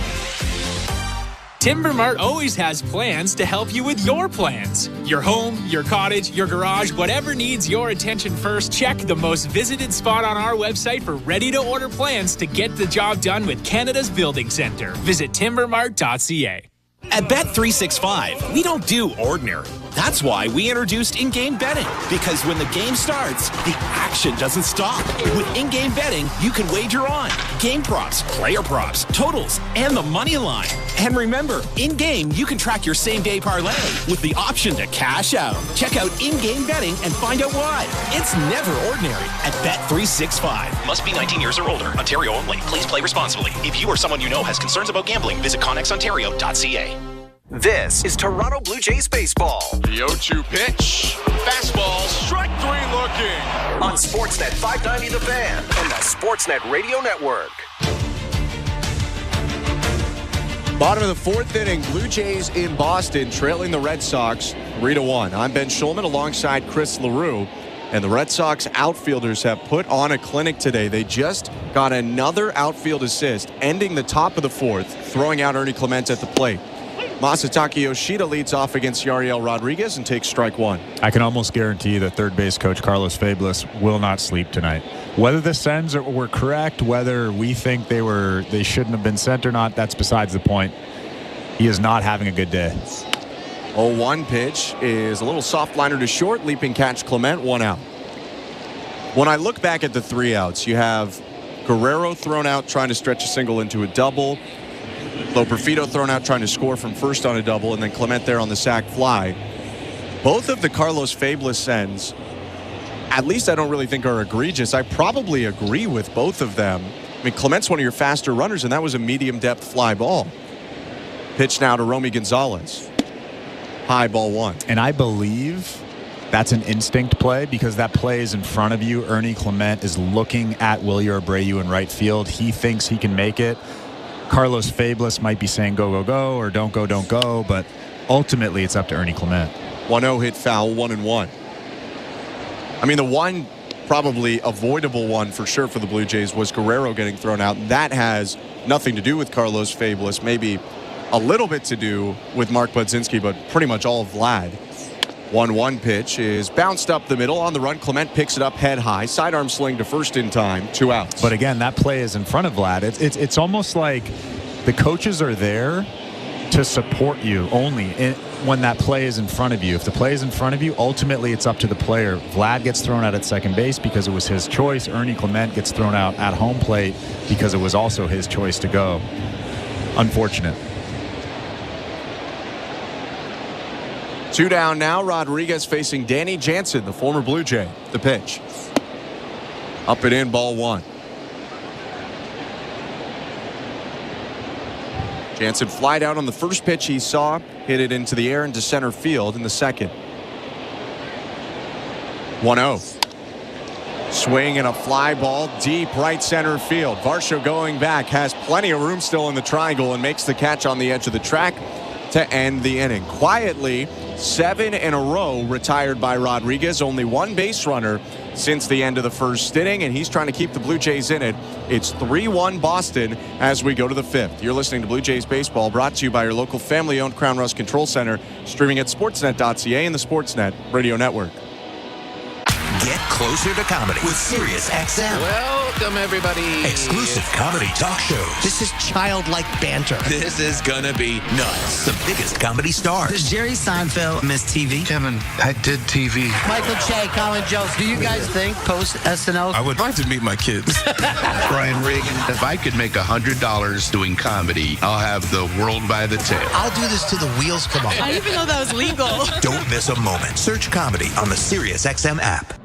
If you love golf, then you should never turn off SiriusXM PGA Tour Radio. Our hosts have the best takes. Tiger's impact on the game of golf, aside from how good he was at it, was something that I don't think we'll ever see again. Talk to the biggest guests. Scotty, you've had a year to celebrate. This year, I've just seen a lot of good results. And can even help you with your own game. Take the club and at address, open it up. It's all golf, all the time. On SiriusXM PGA Tour Radio, Channel 92 in the car, and on the SiriusXM app.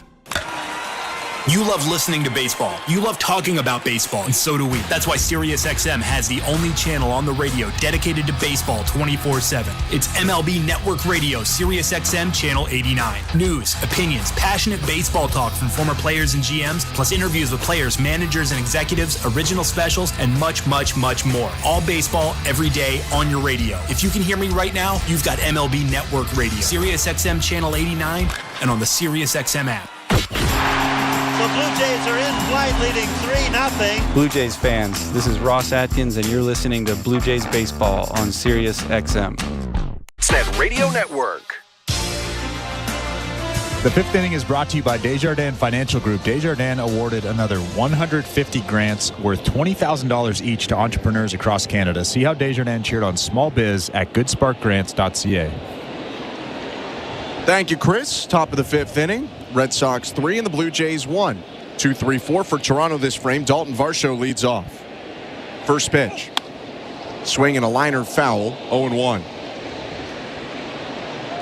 Back on the mound for the Red Sox is Greg Weissert, who came into the ballgame, threw a pitch to George Springer, and got just your classic double play, 9-2, right fielder to catcher, to get out of the fourth. 0-1. Swing and a miss. Changeup gets Varsho leaning forward. 0-2. Greg Weissert was actually recalled today from Worcester, along with 44-year-old Rich Hill. Rich Hill signed with the Red Sox on a minor league deal a couple weeks back, and he is at the ballpark today. This is his fourth Red Sox stint and 8th time he's signed with them overall. He's signed and been DFA'd in the minors early in his career. 0-2. Swing and a fly ball foul into the seats off to the left. I actually played with Rich Hill in Scranton in 2014 when we were both with the Yankees. He was 34 then. I thought he was done then. And here he is 10 years later, still pitching in the big leagues. You know who else played with Rich Hill? You did. No, that would be wild. 0-2. Swing and another foul ball. John Schneider played with Rich Hill. Wow.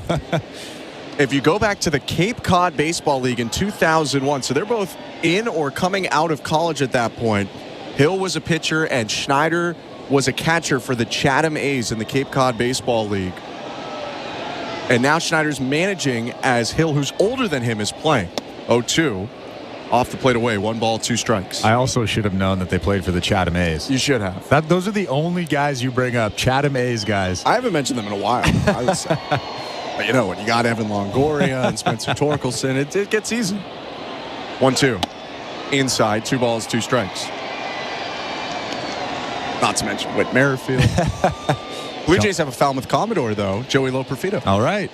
I didn't know that. We need to have a conversation about that. 2-2. Swing and a fly ball right field. Abreu barely moves a muscle, just backpedaling a little bit, makes the catch with one hand, 1 out. Well, I think Dalton Varsho was a little bit upset at himself. Got underneath that 4-seam fastball that was right down the middle. Just missed that thing, maybe 10 feet in front of the warning track in right field. That'll bring Vladimir Guerrero Jr. back up to the plate. Big day for Vlad. Single thrown out trying to advance at second, and then a double.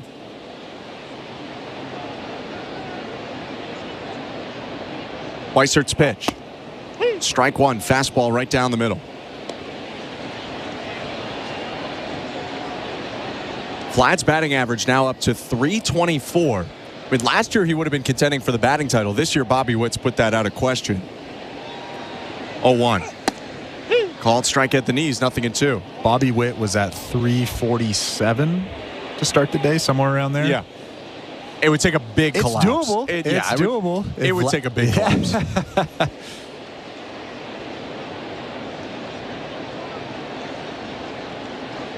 0-2. Swing and a chopper over the mound, fielded eye level by the second baseman Hamilton, who throws over to first, 2 outs. Yeah, but Vlad hitting 324 now is pretty great. He's been swinging a hot stick for what, about 2 months now? Like 2 straight months of being hot. That's pretty incredible. If you're going to go average-wise, I mean, you could probably go even further than that. Pretty much since May started, he was hitting around 300. Guerrero retired for the first time now, and there's 2 down. The pitch to Spencer Horwitz is low ball 1. Let's go to the St. Louis Bar and Grill out-of-town scoreboard quickly, where weather is affecting a lot of games, specifically in the Midwest. Rain delays in Detroit and Chicago. 1-0. Swing and a miss, 1-1. Tigers and Angels were supposed to start at 6:40, but they have not gotten underway yet. White Sox and Rangers supposed to start already. They haven't played yet. And midway through Kansas City's game in Cleveland, they're stopped in the 5th due to a rain delay as Horwitz fouls off the 1-1. It's 1-2. Sounds like a lot of our games this year. It does. It does. It also sounds, when you go around to those 3 ballparks, Detroit, White Sox, Cleveland, sounds like places that maybe could use some roofs in their ballpark. If I had a suggestion. All of our out-of-town scores and news brought to you by St. Louis Bar and Grill. Horwitz is going to ask for time and step out. I also don't think that you're writing that check, so. I'm not. I'm not.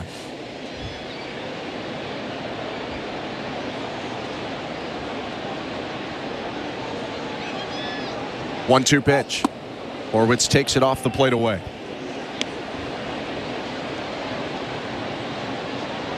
The game's actually going on. You can look at Washington, New York, where the Nationals have extended their lead to 4-0. Former Yankee Joey Gallo knocked in a run, reaching on an error. Now Horwitz swings at the 2-2 and hits a ground ball softly up the middle for a base hit. Got way on top of that one, but it was well placed in between Hamilton at second and Rafaela at short. And for Horwitz, he's on for the 3rd straight time in this game. Yeah, he's been seeing the ball well today. That was just a 4-seam fastball, actually at the top of that strike zone. And like you said, he gets on top of that thing and hits it up the middle. Didn't really hit it all that hard, but just hard enough to sneak through that hole in center field. So 2 walks and a hit now for Horwitz. Addison Barger up 0 for 1 with a sac fly and a lineout. Weisert's pitch. Strike 1. Weisert's a decent matchup for left-handed hitters like Barger. Gives up an average of almost 300 to lefty swingers this year. Righty reliever starts on the first base side and sidearms in 0-1. Rolled over foul, 0-2. And Addison Barger's been hitting well against guys that throw hard. Weisert's fastball 94 to 96 miles an hour. Addison Barger can catch up to that.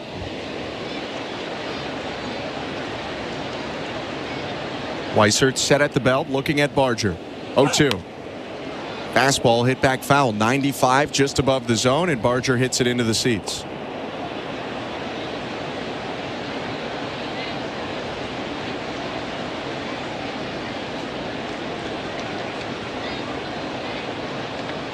Left-handed hitter back in the box. Bat above his left shoulder. Another 0-2. Swing and a line drive over the leaping shortstop Rafaela down in left center. Horwitz around second, gets back to the bag. 2 hits for the Blue Jays with 2 outs. That is an impressive swing from Addison Barger going the other way. That was almost like a Vlad type of result. A really low line drive that kept going over the shortstop. Pretty nice swing right there from the youngster. Barger with hits in 5 straight now, and that doesn't include the hit that he had in Game 1 yesterday as well. Man, that's confusing. It is. I'm going to be really happy when we're like 5 games away from it and don't have to talk about it at all anymore. First and second for Toronto. 2 outs, top of the 5th. Alejandro Kirk is up. And the pitch. Swing and a pop-up into the seats. 0-1.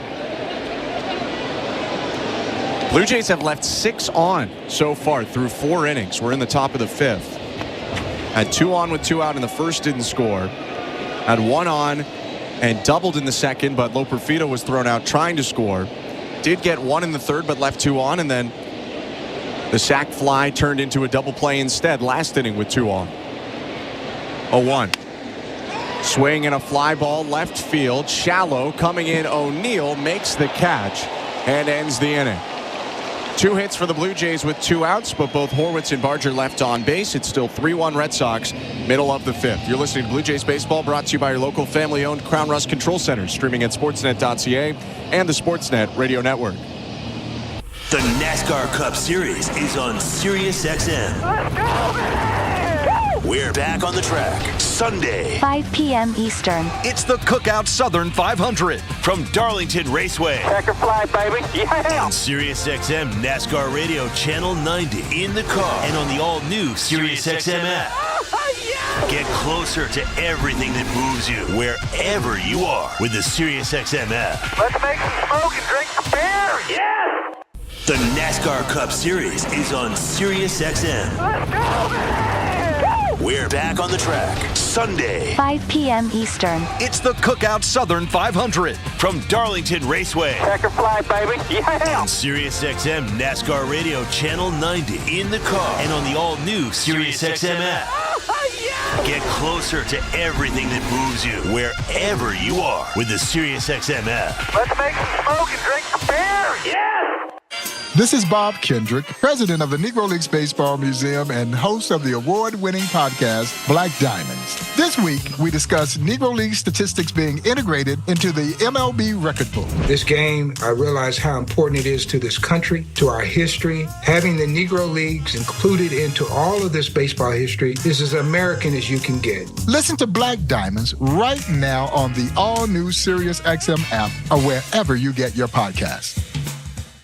Fantasy football players, learn winning strategies right now on Fantasy Sports Radio to help you draft a winning team on Channel 87 and on the SiriusXM app. Radio Network. Welcome to the Timber Mart broadcast booth. I'm Ben Schulman. To my left is Chris LaRue. Red Sox 3, Blue Jays 1, bottom of the 5th inning.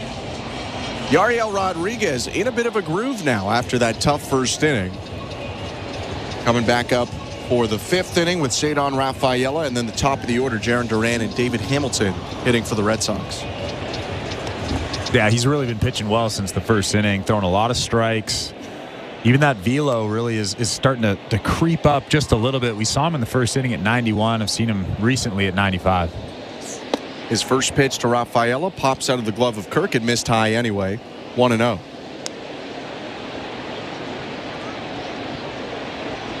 Tough inning to navigate here, though. Even with Rafaela, the 9-hitter, he's one of the better 9-hitters in all of baseball.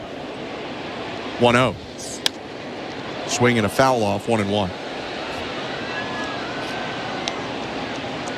Rafaela's hitting .259 this year, 19 doubles, 13 homers. You could make a pretty good argument he is the best 9-hitter in baseball. Here's the 1-1. Swing and a fly ball down the left field line, headed to the monster, and that one's off the top of the green monster. Loperfido fields it on a high hop, and it'll be a stand-up double for Rafaela. I was about to say, he kind of profiles more of a leadoff hitter than a 9-hole hitter. But the Red Sox have Jarren Duran, who's probably just a little bit better than him, but a nice swing from Rafaela, hitting it off that green monster out in left field for a leadoff double. For Rafaela, that's his 92nd hit of the season from the 9 spot. By far leads Major League Baseball. No one else is within 10.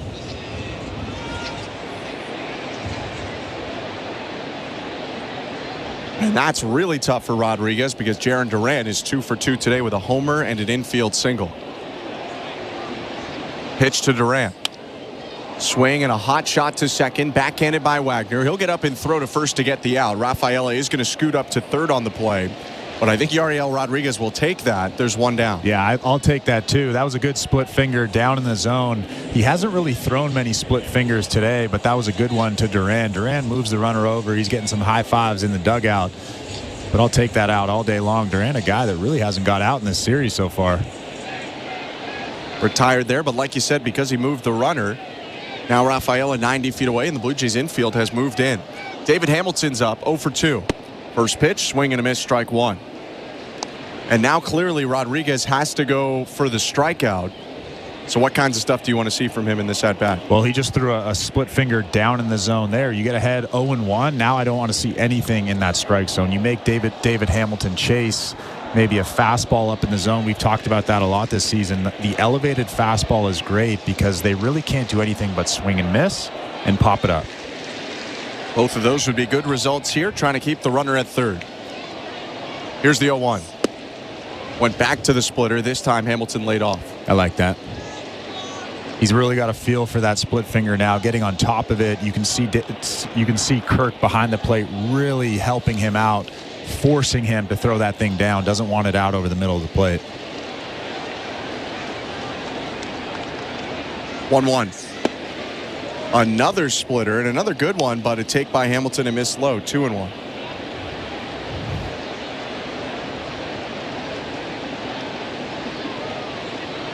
With the infield in, they're also a little bit shifted to pull. Clement's not right up the middle, but he's playing a little bit closer to second as the shortstop.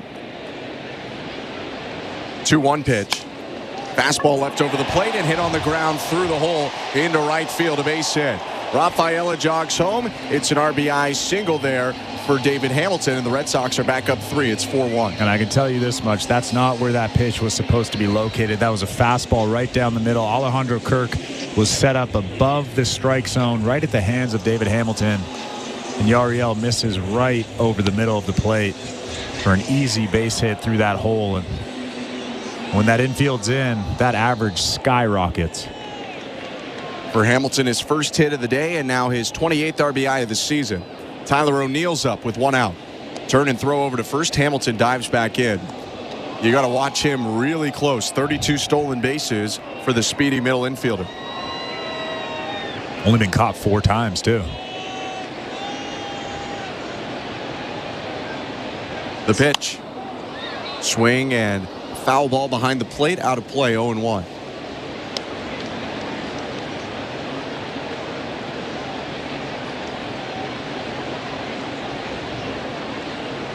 So Boston up 4-1 on the Blue Jays, despite Toronto out hitting Boston 7-6.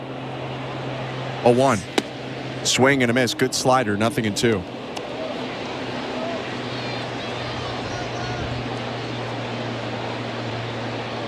Rodriguez trying to bounce back against Tyler O'Neill, who's been quiet today, 0 for 2 with a strikeout and a flyout. 0-2 pitch. Misses off the plate inside. 1 ball and 2 strikes.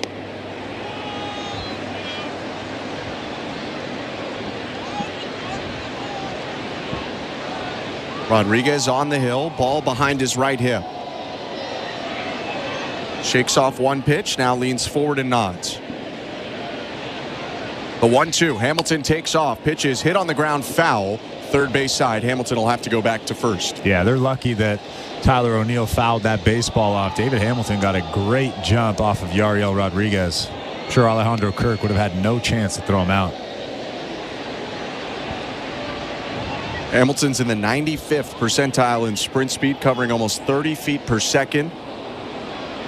One of the faster players in all of baseball. 1-2. Up top. Ball 2. Blue Jays were ready for Hamilton to run again. Kirk popped up ready to throw, but Hamilton never took off. Well, he's a smart guy. Like we said, only been thrown out 4 times. It's a great 2-2. He takes off again. Swing and a miss. Strike 3. Throw down to second. Not in time. Wagner thinks that they might have him. He just looked back at the Blue Jays dugout. The tag went more on the leg or foot of Hamilton. Not a terrible throw, and most importantly, a strikeout of O'Neill. Now 2 outs, and we'll see if they want to challenge at second. They're not going to, so it'll be the 33rd stolen base for Hamilton. This injury report is brought to you by Bergmanis Pereira Personal Injury Lawyers. If life has thrown you a curveball and you're striking out with your insurance company, get ahead of the count and call Bergmanis Pereira Personal Injury Lawyers. You focus on getting better, and Bergmanis Pereira will take care of the rest. Visit bplawyers.ca. Bo Bichette with the team in Boston, and he was seen on the field today taking some ground balls. John Schneider saying that Bo Bichette is hitting at this point and running, although not running the bases yet. Pitch now to Tristan Casas. Swing and a ground ball foul, 0-1. The plan as spelled out by Schneider today, with a lot of questions about Bichette, is that he'll be with the team here in Boston and with them in Minnesota. Then Toronto comes back home, and he didn't say this. I'm speculating maybe after a couple days in Toronto, he takes a drive to Buffalo if everything is feeling safe. But Bo told Sportsnet's Hazel May that he wants to be really safe with this rehab. 0-1. Outside, a ball and a strike. Yeah, and I don't blame him either, especially with Leo playing well at shortstop, Ernie playing well at shortstop. You don't want to rush it back. You don't want to be hurt going into the offseason. That's one of the worst things when you haven't really gotten healthy yet and you're going into the offseason. It's a terrible feeling. 1-1. Called strike at the knees, 1-2. And a couple days ago, maybe a week ago, when asked about why they would bring Bichette back, the idea from John Schneider is for both him and Jordan Romano, if they can just get a little game action healthy before the season ends, you don't go into next spring with 7-8 months in between when you last played and questions about if you can go full throttle. You'll feel a little safer going into that spring. We'll have to wait and see on Bo, though. Runner on second for the Red Sox. 2 outs, and the 1-2 to Casas is sliced foul back behind the plate. I have an inkling that Bo will be back before the end of the season. I'm not so sure about Romano. I would probably not rush Romano back just because he can throw in the off season. He can throw in bullpen sessions. But Bo's going to be back before the end of the season. Another 1-2. Swing and a liner right side, fair ball. Bouncing into the corner. Around third and scoring Hamilton. Casas into second. It's 5-1 Red Sox on the Tristan Casas RBI single. And that just shows you just how good Tristan Casas is. Goes down and gets that breaking ball from Yariel Rodriguez and rips it into the corner for a 5-1 Boston lead.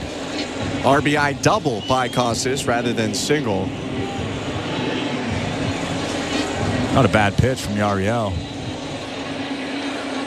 Ended up below the zone by the time it got to the plate, but like you said, Casas went down and golfed it over the head of Spencer Horwitz, and this has turned into a tougher line once again for Rodriguez, who was cruising in innings 2 through 4. Gave up 3 in the first and now 2 here in the 5th. Wilyer Abreu up to the plate, 3rd time today. He's 1 for 2. The pitch. Swing and a hard bouncer off the glove of Wagner at second into shallow right field. Casas around third. He's going to jog home as that ball just died in the right field grass.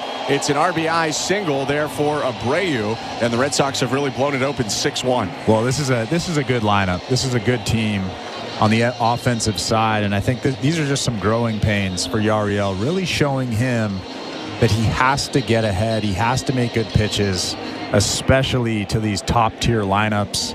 These lineups like the Boston Red Sox, like the New York Yankees, you can't fall behind. Otherwise, you're going to be down 6-1 in the 5th inning. A pair of 3-run innings for Boston. Rodriguez trying to regroup and get through 5 here as Blue Jays bullpen is working now. Tommy Nance is loosening up. He was, if I'm correct, the only Blue Jay not to throw at all yesterday out of the bullpen.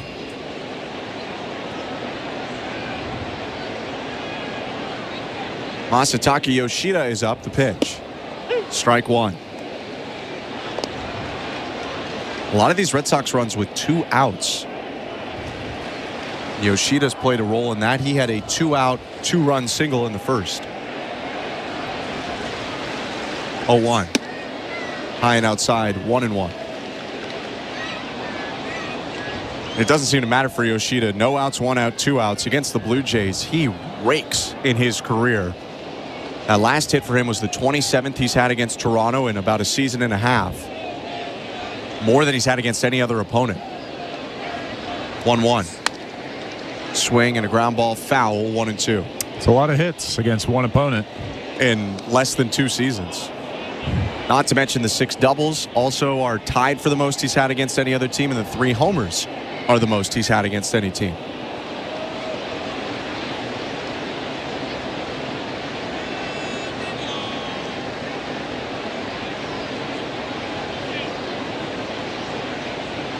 One-two. Broken bat bouncer just past the mound, picked up by the second baseman Wagner, throws it over to first to get Yoshida and end the inning. Red Sox scored 3 on 4 hits. and blow this one open. It's 6-1 Boston going to the 6th. You're listening to Blue Jays Baseball, brought to you by your local family-owned Crown Rust Control Center, streaming at sportsnet.ca and the Sportsnet Radio Network. At Crown Rust Control Center, protection runs deep because every Crown Rust Control Center is owned by a local family who cares beyond business. Your Crown Rust Control Center is 100% committed to their product, to you, to their community, which is your community. Protecting you and what matters to you is equally important as protecting your vehicle. Did you know your vehicle rusts faster in warm weather? Protect your vehicle today. For a special summer offer, find your local family-owned Crown Rust Control Center at crown.com. If you're looking for a fun day, did you know the day before Monday? Junior J Sunday. You can paint your face. Come and meet Ace and run base to base. Junior J Sunday. So many things to do. You can bring your crew and even mom and dad too. Junior J Sunday. Sundays are for Junior Jays. And with all kinds of cool new games and activities in the exciting outfield district areas, there's no end to the family fun you'll have. If you're feeling the song, grab your dad or mom. Visit BlueJays.com. Junior J Sunday. This is the best I've ever seen. City TV has all the edge-of-your-seat performances you can handle. This is the most amazing season we've ever had. America's Got Talent is doubling down on excitement. Wow. Incredible. I'm blown away. Tuesdays and Wednesdays. Better than any other season. On the hunt for this season's winner. You didn't know what was going to happen next. America's Got Talent. All new Tuesdays and Wednesdays, 8/7 Central on City TV. Or stream it on City TV Plus. This is Toronto Blue Jays baseball. Fastball hit to center field. Varsho with a dive, and he makes the catch. On Sportsnet 590 The Fan and the Sportsnet Radio Network. Top of the 6th inning, Blue Jays trying to stage a comeback at Fenway Park, but a 3-run frame by Boston in the 5th has made that a lot tougher. It's 6-1 for the Red Sox. Bottom third of the Blue Jay order coming up against a new pitcher for Boston. The lefty Brennan Bernardino takes over in this inning. Joey Loperfido, Ernie Clement, and Will Wagner scheduled to hit.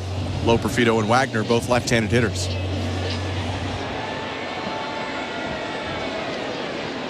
Bernardino, the lefty, set at the belt. And now his pitch to Loperfido. Strike one. 51st appearance of the season for Bernardino, pitching in his 3rd major league campaign. 345 earned run average in just over 44 innings. 0-1. Swing and a liner right side over the leap of Casas down in right field, a hit. Cut off by Abreu. It'll be a single for Loperfido, who's now 1 for 3. He is really turning into a pretty good big leaguer. We've seen some good defense out in left field. We've seen some good swings. That one right there, a hanging breaking ball, and he just rips it over the first baseman into right field. It's big for the Blue Jays. They obviously brought Bernardino in, did the Red Sox to face lefties, and now Loperfido on, and Bernardino deals to a right-handed hitter in Ernie Clement.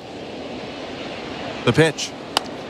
Swing and a bouncing ball to short, backhanded by Rafaela. Turns and throws to second for one, back to first, double play.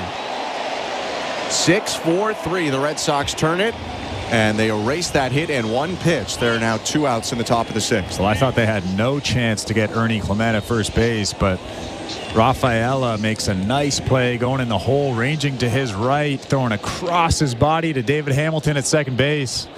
And they get Ernie Clement at first base for the double play by about a step.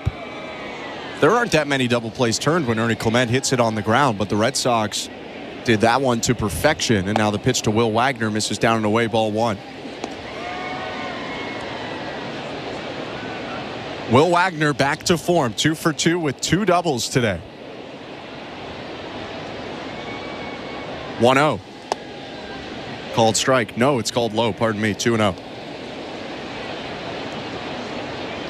Back to being the best hitter on the planet. Flip of a switch for Will Wagner. It's doubled to left and left center. 2-0. Called strike. 6th inning is brought to you by Desjardins Financial Group. Desjardins is a big fan of small biz. That's why they awarded another $3 million to small business owners across the country. See how Desjardins cheered on small biz this year at goodsparkgrants.ca. 2 outs, base is empty, the 2-1. Inside, ball 3.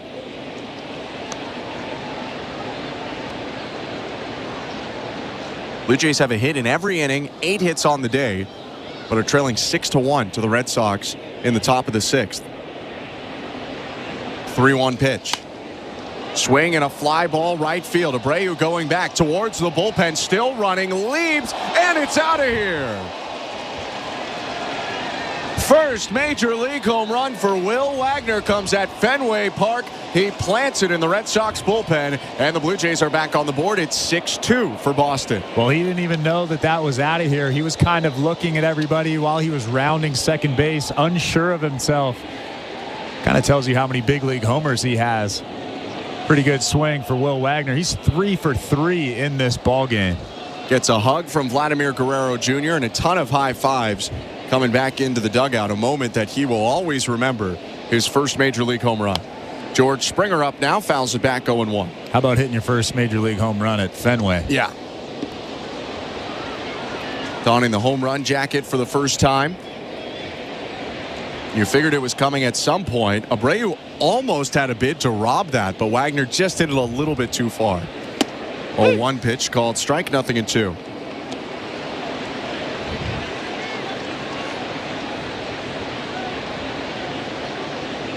So 6-2 Red Sox, top of the 6th. 2 outs, bases empty. And the 0-2 to Springer.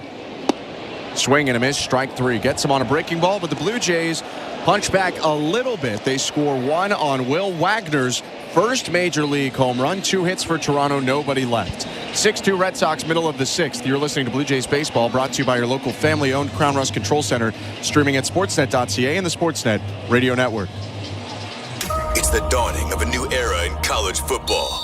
And as schools fight to earn a spot in the 12-team college football playoff, you'll hear all the biggest games on SiriusXM and the SiriusXM app. That was one of the craziest games I've seen. Get ready for game day on College Sports Radio, Channel 84, with our roster of experts, including Danny Cannell, Jacob Hester, and Rick Neuheisel. This is what college football fans have been clamoring for. To find your game, go to SiriusXM.com/college football schedule or search for your school on the SiriusXM app. Wake up! Wake up, everybody! This is Steve Phillips from the leadoff spot on MLB Network Radio. Join me and former Major League Baseball players Eduardo Perez and Xavier Scruggs as we react to all the latest news and scores across baseball and have plenty of fun along the way. Steve, you were so right about that. I don't know if anybody else thinks we're funny, but I think we're funny. Why are you putting us or we into this? The leadoff spot, weekdays at 7 a.m. Eastern on MLB Network Radio, Channel 89, and on the SiriusXM app. Blue Jays fans, your manager, John Schneider, joins MLB Network Radio every other Wednesday at 11 a.m. Eastern. A lot of these young guys are comfortable playing with one another from the minor leagues and understanding that they're in the big leagues now and expectations are a little bit different. So it has been cool to see that kind of shift in energy. Managers at the mic on MLB Network Radio, SiriusXM 89 and the SiriusXM app. Our goal is to win the Super Bowl. That's it for us. Hear every stop of the 2024 training camp tour on NFL Radio Channel 88, the all-new SiriusXM app. Welcome to the Timbermart broadcast booth. I'm Ben Schulman alongside Chris LaRue. Show Ali, our host and producer, Tom Young, our technical director. Thank you so much for tuning in tonight. 6-2, the Red Sox lead the Blue Jays. Tommy Nance is on for Toronto, ending the start of Yariel Rodriguez after 5 innings. Nance deals to Romy Gonzalez to start the bottom of the 6th, and the first pitch is hit on the ground and through the whole right side into right field for a base hit. Yeah, Tommy Nance tried to sneak a fastball in there for a quick first strike, and Romy Gonzalez just drills it through the right side, that hole over there between first and second. So a leadoff single for the Red Sox, who get back to even with the Blue Jays in hits now, 9 aside. And here's Danny Jansen.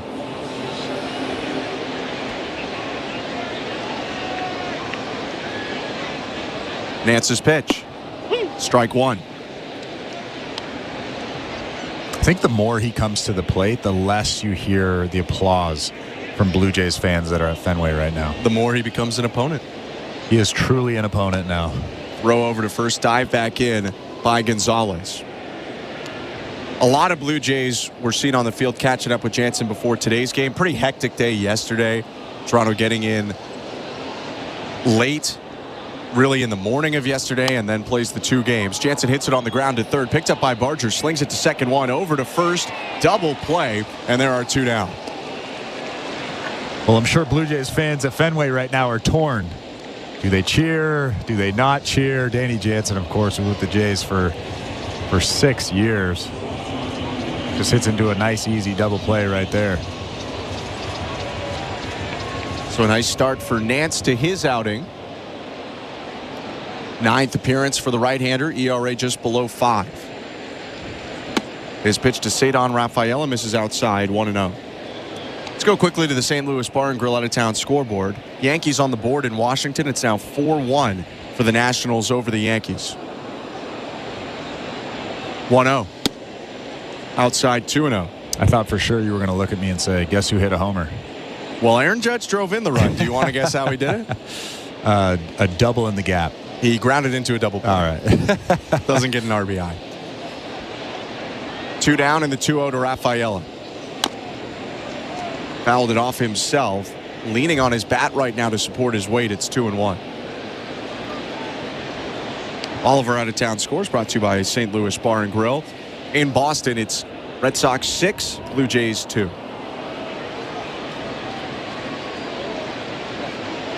Tommy Nance entering ends the day of Yariel Rodriguez. 5 innings for the righty. 8 hits, 6 earned runs. He walked 1 and struck out 3. 2-1. Bouncing ball back to the mound. Blocked by Nance. Picks it up off the grass and throws it away. Sailed up and away arm side and goes out of play. So that won't just get Rafaela first, but he'll actually jog up to second as well. Yeah, when Tommy Nance went down to pick that ball up, it looked like he came up, looked at Rafaela almost at first base and tried to rush it. He throws that ball into the stands and down that right field line. Now Rafaela's standing at second base. That'll likely go down as a 2-base error on Tommy Nance. And that flips it over to the top of the order here with 2 outs. Runner on second, Rafaela. Jarren Duran at the plate. Right on left pitch. Curveball, strike 1. Fastball, slider, curve for Nance. And he throws that curveball hard. 86 miles an hour on the last one.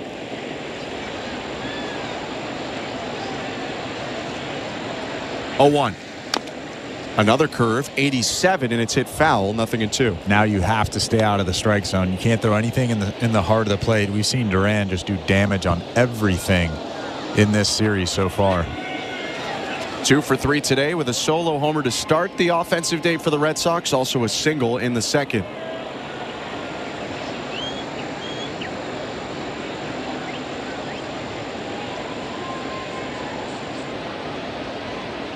Oh, 2.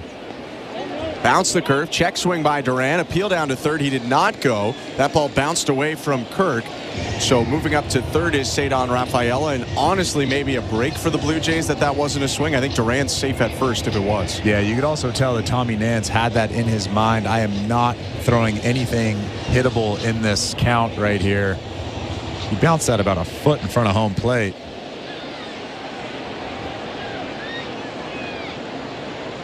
And still almost got Duran to swing. Now the 1-2. Curveball, cut on and miss, strike 3. Just fed Jarren Duran curveballs, and he strikes him out to end a scoreless 6th. No runs on a hit, 1 error, 1 left for the Red Sox. 6-2 Boston as we go to the 7th inning. You're listening to Blue Jays Baseball, brought to you by your local family-owned Crown Rust Control Center, streaming at sportsnet.ca and the Sportsnet Radio Network. So, you want to be a Looney Dogger, eh? Every Tuesday Blue Jays home game is Looney Dogs Night, presented by Schneider's. Grab $1 hot dogs from various concession stands around Rogers Center. Plus, stop by the Schneider's Porch, your hot dog headquarters. The destination for a one-of-a-kind hot dog experience with excellent ballpark views. So, whether you're the relish ringleader or 7th inning snacker, no Blue Jays game is complete without hot dogs. Don't miss out on this delicious deal. Looney Dogs Night, presented by Schneider's. For tickets, visit BlueJays.com. We're 2menintruck.ca. We've got lots of men and lots of trucks, so get ready to be moved. Think 2menintruck.ca. So when you gotta move, all moving day. Think 2minutetruck.ca. Cause all of us movers are not the same. So that's our company name, 2minutetruck.ca. We're lots of men with lots of trucks, so give us a call today. At Crown Rust Control, protection runs deep because every Crown Rust Control Center is owned by a local family who cares beyond business. Your Crown Rust Control is 100% committed to their product, to you, to their community, which is your community. Protecting you and what matters to you is equally important as protecting your vehicle. Did you know your vehicle rusts faster in warm weather? Protect your vehicle today. For a special summer offer, find your local family-owned Crown Rust Control Center at crown.com. This is Toronto Blue Jays baseball. Bichette powers the ball to left field. Going back, Peralta. It's out of here. On Sportsnet 590 The Fan and the Sportsnet Radio Network. Welcome back to the Timbermark broadcast booth. 7th inning, 6-2. The Red Sox leading the Blue Jays, and we were about to get started, but there is something on the field, so they clear that out. And now Dalton Varsho will step back in to face Brennan Bernardino.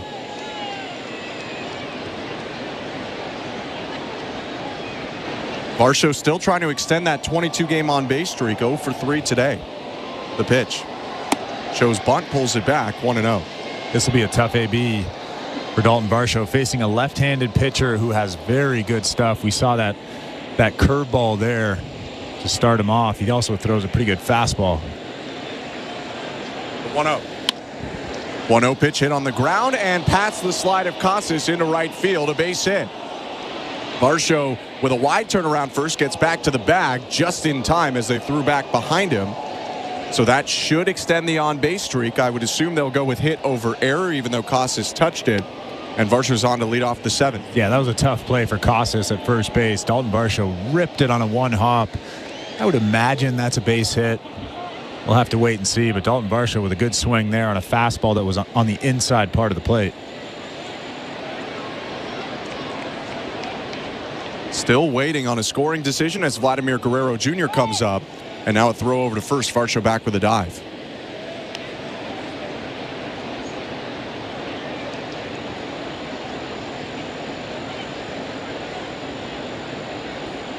Guerrero 2 for 3, a single and a double. Takes the first pitch way off the plate outside, ball 1.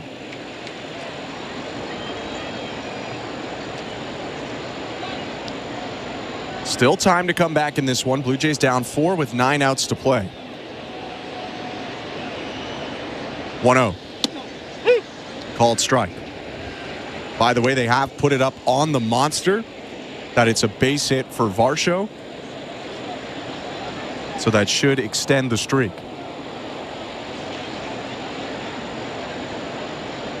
1-1.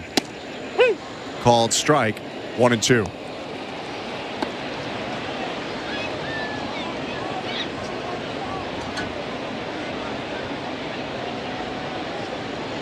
Second inning of work for the lefty, Bernardino. 16 pitches already. He deals to Guerrero. Swing and a bouncer right side. A high hopper that's picked up at second by Hamilton. His only play is first. And he gets Guerrero out as Varsho speeded past him as he was fielding that ball. Yeah, that was actually a nice play from David Hamilton. A good choice not to try to force that throw to second base because Dalton Varsho is pretty quick. He could see Dalton Varsho running past him. You want to get the sure out, especially with no outs in an inning. Varsho on second now with 1 out. And here's Spencer Horwitz. Left on left, the pitch from Bernardino. Strike 1. Bernardino actually has a bit of a connection to Canada. He was released after being drafted by the Cincinnati Reds in 2014 and pitched in indie ball, including a season in 2018 with the Winnipeg Goldeyes. A 1-pitch inside, 1-1.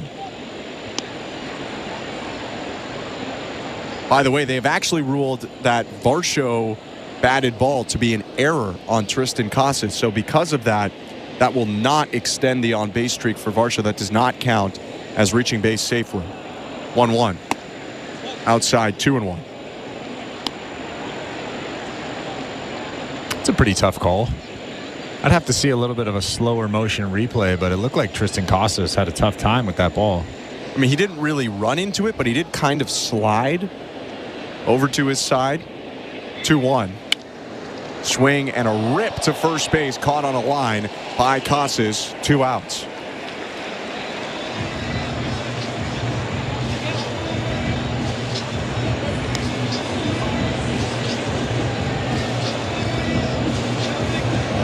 Orwin's got a good piece of that one, but hit it to the wrong spot. He's retired for the first time today. And now with 2 outs, Addison Barger is coming up to the plate. Dalton Varsho actually did a good job going right back to second base. Tristan Casas caught that baseball and immediately turned to second base. But Dalton Varsho, obviously seeing that that ball was hit on a line, went straight back to second base. Pretty good base running right there.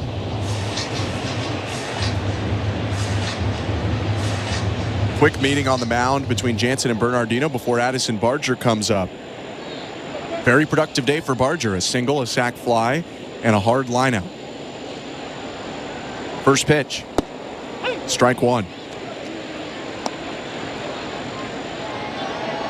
6-2 Red Sox, 2 outs, top of the 7th. Dalton Varsho's on second, reached on an error and advanced on the Vladdy groundout. 0-1. Low and away, 1 ball, 1 strike. Don't look now, but Addison Barger's above the Mendoza line, 2-0-1. Hits in 5 straight, 6 straight if you count game 1 yesterday. And he feels like a guy that gets big hits at the right times, driving in a lot of runs. 1-1 pitch, outside and low again, 2-1. And part of the reason that he drives in so many runs, coming into today, more than half of his hits were extra base hits. 2-1 pitch. Takes it on the inside edge. Strike 2.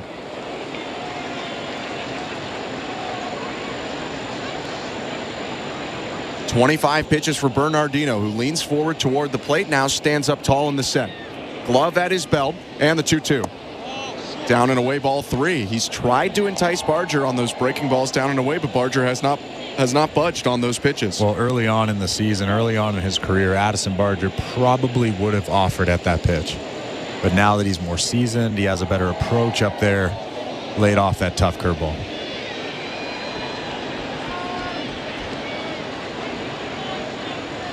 .32. Baltimore chop a mile-high bounce back to the mound. Bernardino gloves and throws to first, and he just gets Barger sprinting down the line to end the inning. That was a close one. That hop probably went 20 feet in the air before Bernardino hauled it in, and the Blue Jays are thinking about challenging this one. They are not going to, so that will end the top of the 7th inning. No runs, no hits, 1 error, 1 left at the 7th inning stretch, 6-2 Boston. You're listening to Blue Jays Baseball, brought to you by your local family-owned Crown Rust Control Center, streaming at sportsnet.ca and the Sportsnet Radio Network. At Crown Rust Control Center, protection runs deep because every Crown Rust Control Center is owned by a local family who cares beyond business. Your Crown Rust Control Center is 100% committed to their product, to you, to their community, which is your community. Protecting you and what matters to you is equally important as protecting your vehicle. Did you know your vehicle rusts faster in warm weather? Protect your vehicle today. For a special summer offer, find your local family-owned Crown Rust Control Center at crown.com. The Blue Jays are inviting you to work from Dome. Put it in your calendar. 307 weekdays starts this season. You can work from Dome with friends or coworkers at Rogers Center. It's a game changer. Make the ballpark your office for the afternoon. Work from Dome, 307 weekday starts. Let's touch base. Check out ticket options on bluejays.com/workfromdome.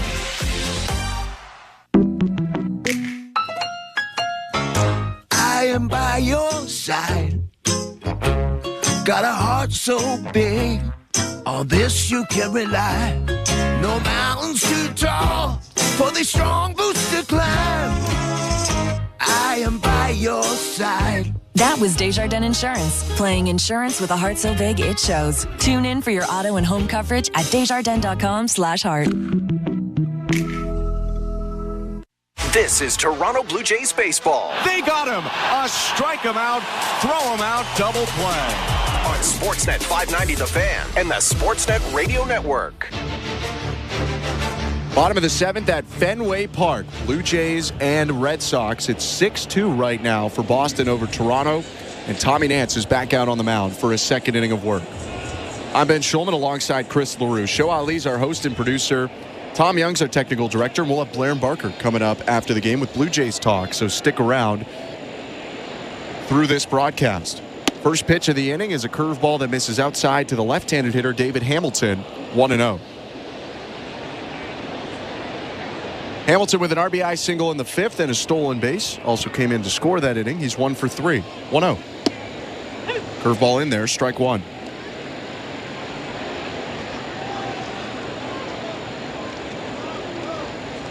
Hamilton, one of the many young Red Sox, a rookie. The pitch. Started to swing but holds back on a curveball low. 2 balls and 1 strike.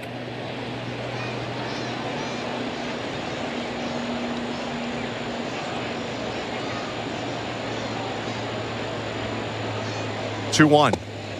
Called strike 2-2. He could throw that curveball whenever he feels like it. A 2-1 count, just flips that thing in there. It has so much downward action to it. It's so tough to make good contact on. 2-2 is fouled off. Hamilton looked a little frustrated. I don't know if he wanted more of that pitch or didn't want to swing at it. It was a borderline pitch, bottom of the zone. Still 2-2. He was also talking to Brian O'Nora about something. Maybe he thought that Tommy Nance quick pitched him. I have no idea what happened, but he was a little bit frustrated about something. Maybe he thought the pitch was low. He was asking about it. 2-2. Another curve. Called strike 3. Hamilton started to swing but held up, and Nance freezes him for his second strikeout of the appearance. Well, David Hamilton didn't like that call either, but it was a good pitch. He kind of turned away with a smirk on his face. But another good curveball from Tommy Nance. He's been pretty good for the majority of this season. It just had those back-to-back appearances with homers that inflated his ERA a little bit, but pitching well today. His pitch to Tyler O'Neill. It's down and away, ball 1. When you have so few innings logged, your ERA is going to fluctuate all over the place, especially as a reliever. Nance has almost shed an entire run off of it in this appearance alone. 1-0. Fastball, top of the zone strike.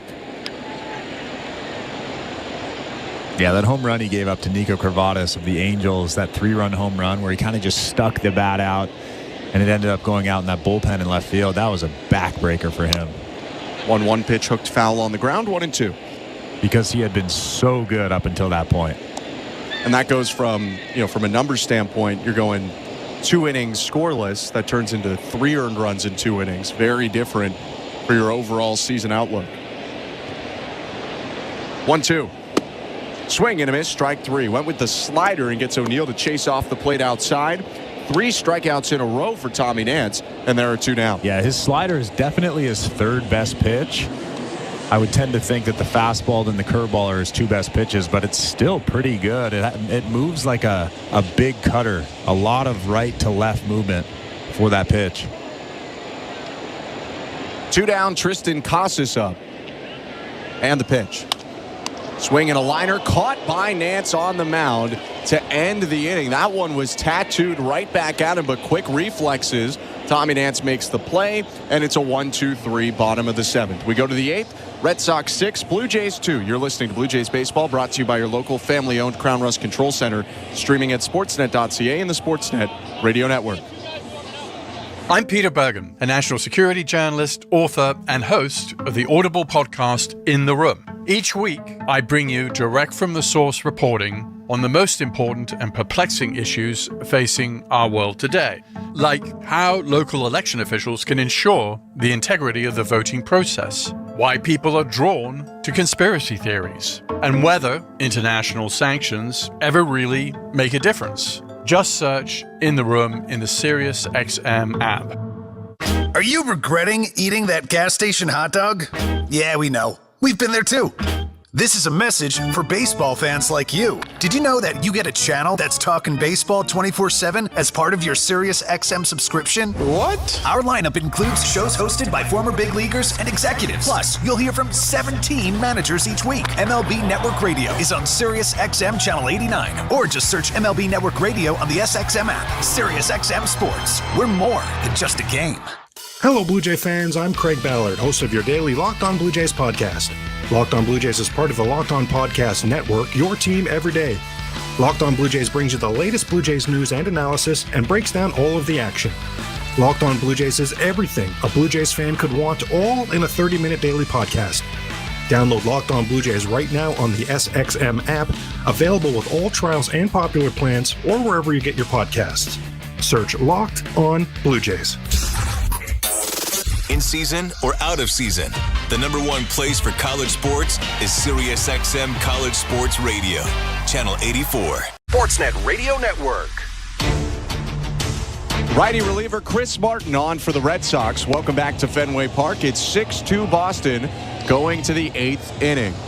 Gray-haired Martin with his 36th appearance of the year about to come.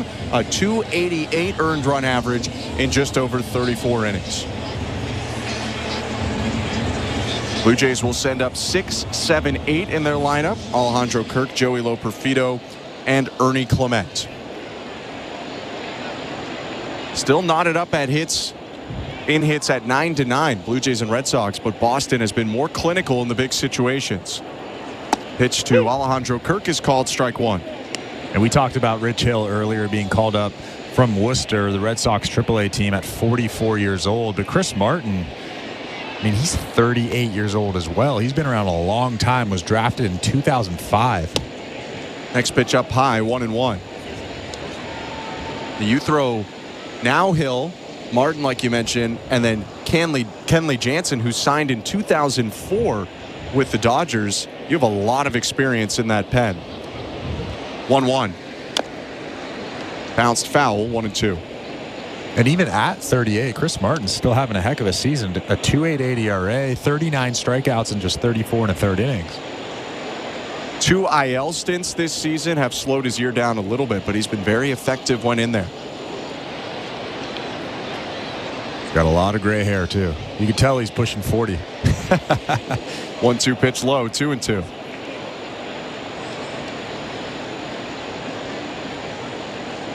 Martin, originally a Rockies draft pick in the 21st round in 2005.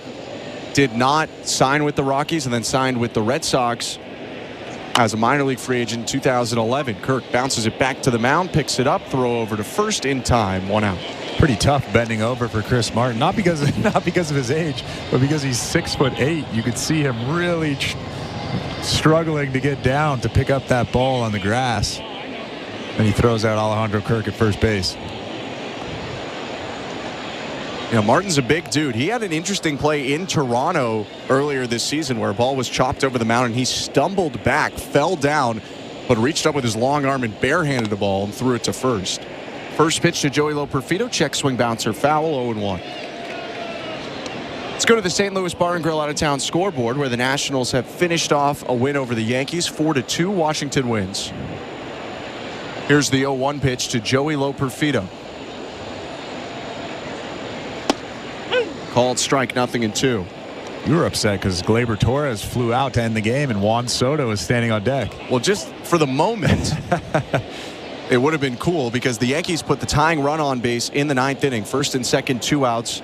Torres had a full count. If he walks or gets a hit, Juan Soto's going to bat in Washington with a chance to flip the game, but instead he's left on deck.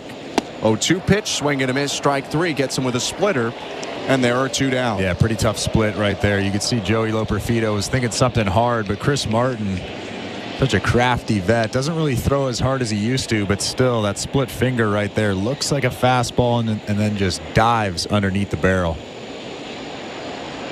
2 quick outs. Ernie Clement up 0-for-2 with a hit by pitch today. Right on right, Martin offers.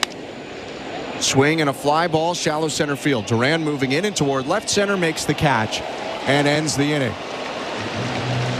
Midway point of the 8th, Red Sox up 6-2 on the Blue Jays. You're listening to Blue Jays Baseball, brought to you by your local family-owned Crown Rust Control Center. Streaming at sportsnet.ca and the Sportsnet Radio Network.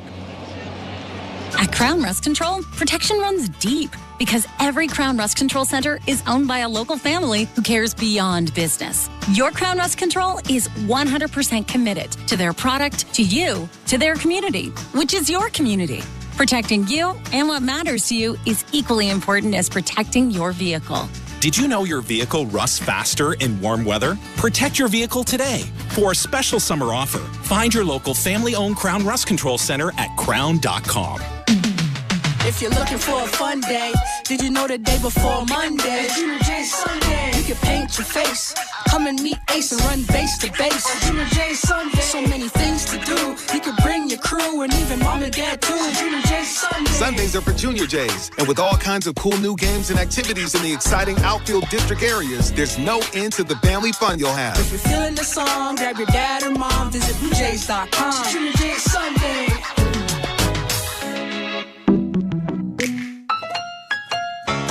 I am by your side. Got a heart so big, on this you can rely. No mountains too tall for the strong boots to climb. I am by your side. That was Desjardins Insurance, playing insurance with a heart so big it shows. Tune in for your auto and home coverage at desjardins.com/heart. This is Toronto Blue Jays baseball. Fastball cracked to center field, to the wall, to the track. It's gone. On Sportsnet 590 The Fan and the Sportsnet Radio Network. This copyrighted broadcast is presented by authority of Rogers Blue Jays Baseball Partnership and may not be reproduced or retransmitted in any form. And the accounts and descriptions of this game may not be disseminated without the express written consent of Rogers Blue Jays Baseball Partnership or the Sportsnet Radio Network. Eric Swanson in for the Blue Jays to pitch the bottom of the 8th inning. Red Sox 6, Blue Jays 2, and Swanson making his 32nd appearance of the year, an ERA just below 7. Righty twists and delivers to Yariel Rodriguez. Fastball in there, strike one. Welcome to the Timber Mart broadcast booth. I'm Ben Schulman alongside Chris LaRue.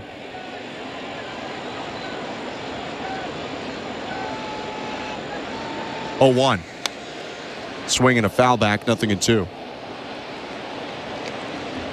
Speaking of relievers, it would not surprise me, at least, Chris, interested to hear what you think, if Alex Cora goes to Kenley Jansen for the 9th, even though it's not a save situation. Red Sox just have not won many games recently, losers of 12 of the last 18. 0-2. Fastball hit back foul. Well, I mean, I tend to think that he would, just because this game isn't out of reach. 6-2, the Jays have been swinging the bat really well. Even today, they've been swinging the bat really well. But if I was John Schneider, if I was in a playoff race and I was winning 6-2 after losing a bunch of games, I would definitely put Chad Green in this ballgame. 0-2 pitch, fouled back, still 0-2. Perhaps the part of the Blue Jay order that would come up influences it as well. It's Will Wagner and then the top of the order. And Wagner, although he was cold coming into this one, has 2 doubles and his first major league homer. And then you get George Springer and Dalton Varsho and maybe Vlad. 0-2 again. Swing and a miss, strike 3. Got him on a good splitter for the first out of the 8th. Yeah, that might have been one of Eric Swanson's best ABs of the season. That last splitter there looked like vintage Eric Swanson. Pretty good vertical drop to it at the end, right below the barrel. But Kenley Jansen has been in the big leagues for 15 years. And again, having another incredible season. A 2.7 ERA, 24 saves. He was an all-star last year. Pitched to Masataka Yoshida, hit back foul, 0-1.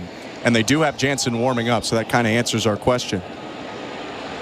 I saw him at a Target just randomly in California one time. He is a big, big dude. I was going to say, very recognizable. Yeah. I don't think he walks around a lot of places and people don't stop him. 0-1. Swing and a miss at another good splitter, 0-2. 6'5", 270 pounds. And that guy used to catch. Well, he wasn't 270 pounds when he was a catcher. No, but he was 6'5". And you can't be, I mean, unless you're like a skinny basketball player, you can't be that light at 6'5".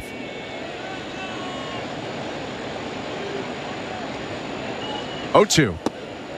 Splitter off the plate away.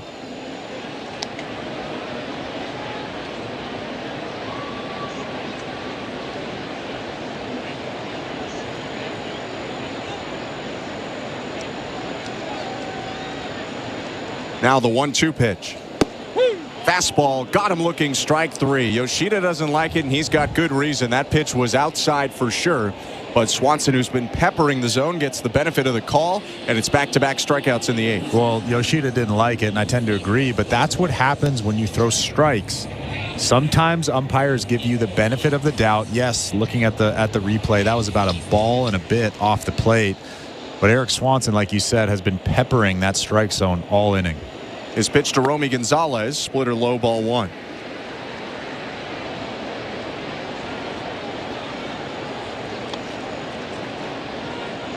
Three-pitch pitcher in Swanson, four-seamer, slider, splitter, and he's using that four-seamer very effectively in this outing. 2 outs, bases empty, 6-2 Red Sox, and the 1-0. Slider misses off the plate. It was outside. It's 2 balls and no strikes. And we've also seen him shy away from that split finger, which was so good the last couple of years.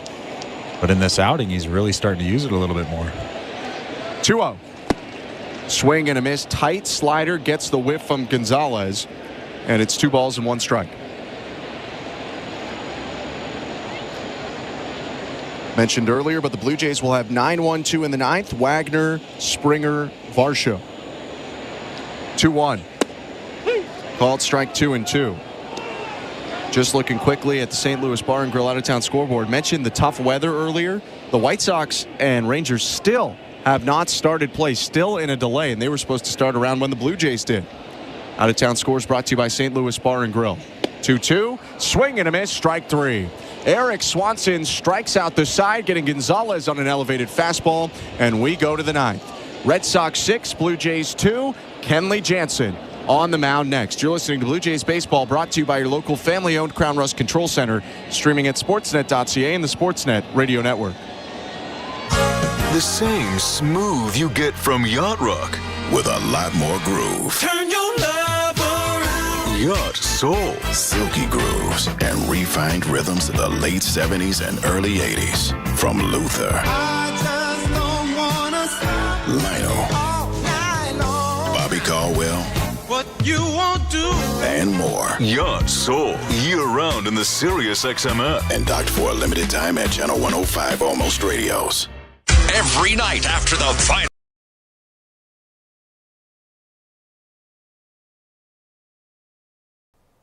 Hey, baseball fans. Thanks for hanging out with us for this Toronto Blue Jays game. Really appreciate you being here, hanging out in the chat, listening to the game. That's what we do here every single night. Please make sure you are subscribed to this awesome community of Toronto sports fans. Turn on that little bell.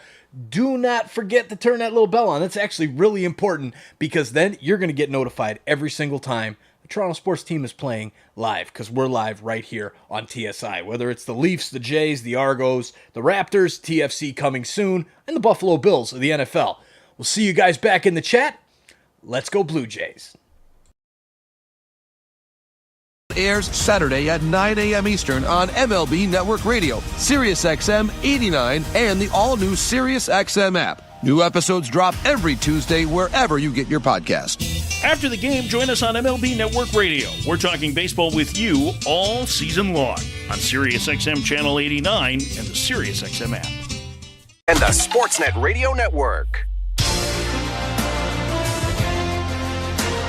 9th inning in Boston. Blue Jays looking for a big comeback, trailing the Red Sox 6-2. And standing in their way is the very imposing closer from Curaçao. 36-year-old, 6'5" righty Kenley Jansen is on for Boston. Jansen will face Will Wagner, George Springer, and Dalton Varsho at a minimum in the 9th. Blue Jays are trying to get some base runners here and maybe a big swing. Jansen in the set, lifts the leg, kicks out, and the pitch. Cutter for strike 1. One of the strangest, slowest, longest deliveries in all of Major League Baseball. And I can't imagine it's comfortable for hitters. No. That's the best part about it. It throws them off completely. 0-1. Swing and a fly ball foul, 0-2. And we were just chatting during the break, but you reminded me that not only was Kenley Jansen a catcher in pro ball, but he was a catcher at the WBC, the World Baseball Classic. Played for the Netherlands. He caught for 4.5 years in pro ball before switching to pitching. 0-2. Swing and a roller up the middle, backhanded by the second baseman. Hamilton throw to first in time, 1 out. It's been a decorated career for Kenley Jansen, no doubt about it. He is the active saves leader right now with 444, in the top 5 in saves all time, and by a long way is the Dodgers' all-time save leader. Is he a Hall of Famer? I think so. Yeah, me too. 4-time All-Star, won 2 Trevor Hoffman Reliever of the Year awards in the National League. Pitch to George Springer, outside, ball 1. I mean, he has 350 saves as a Dodger. Second is the Canadian Eric Gagne with almost 200 fewer saves than Jansen. 1-0. Swing and a bouncing ball foul, 1-1. But did Kenley Jansen convert 81 saves in a row? 81, he did not. 81, right? I think so, yeah. He did not. The peak was not Gagne-like. But I think when you look at a Hall of Fame case for Jansen, it's really the longevity.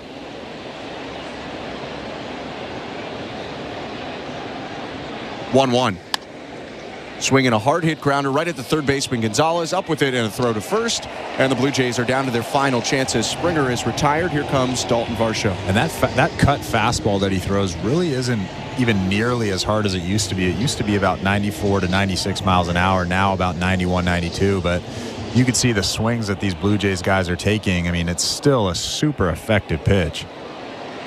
Yeah, he's had quite a renaissance, honestly. There was a bit of distaste for him maybe at the end of his Dodger career in LA. Pitches low, 1-0. Had shaky numbers at times in the postseason. He led the National League in saves his first year away from the Dodgers with the Braves, and then was an all-star last year with the Red Sox. 1-0. Called strike, 1-1. And then you go look back at his last Dodgers year, and he's got a near 2 ERA and 38 saves, and you wonder if they just didn't realize what they'd be missing when they let him go. 2 outs in the 1-1 to Varsho. Up and in, ball 2. That one skipped off of Jansen, off of the home plate ump Brian O'Nora, and into the backstop.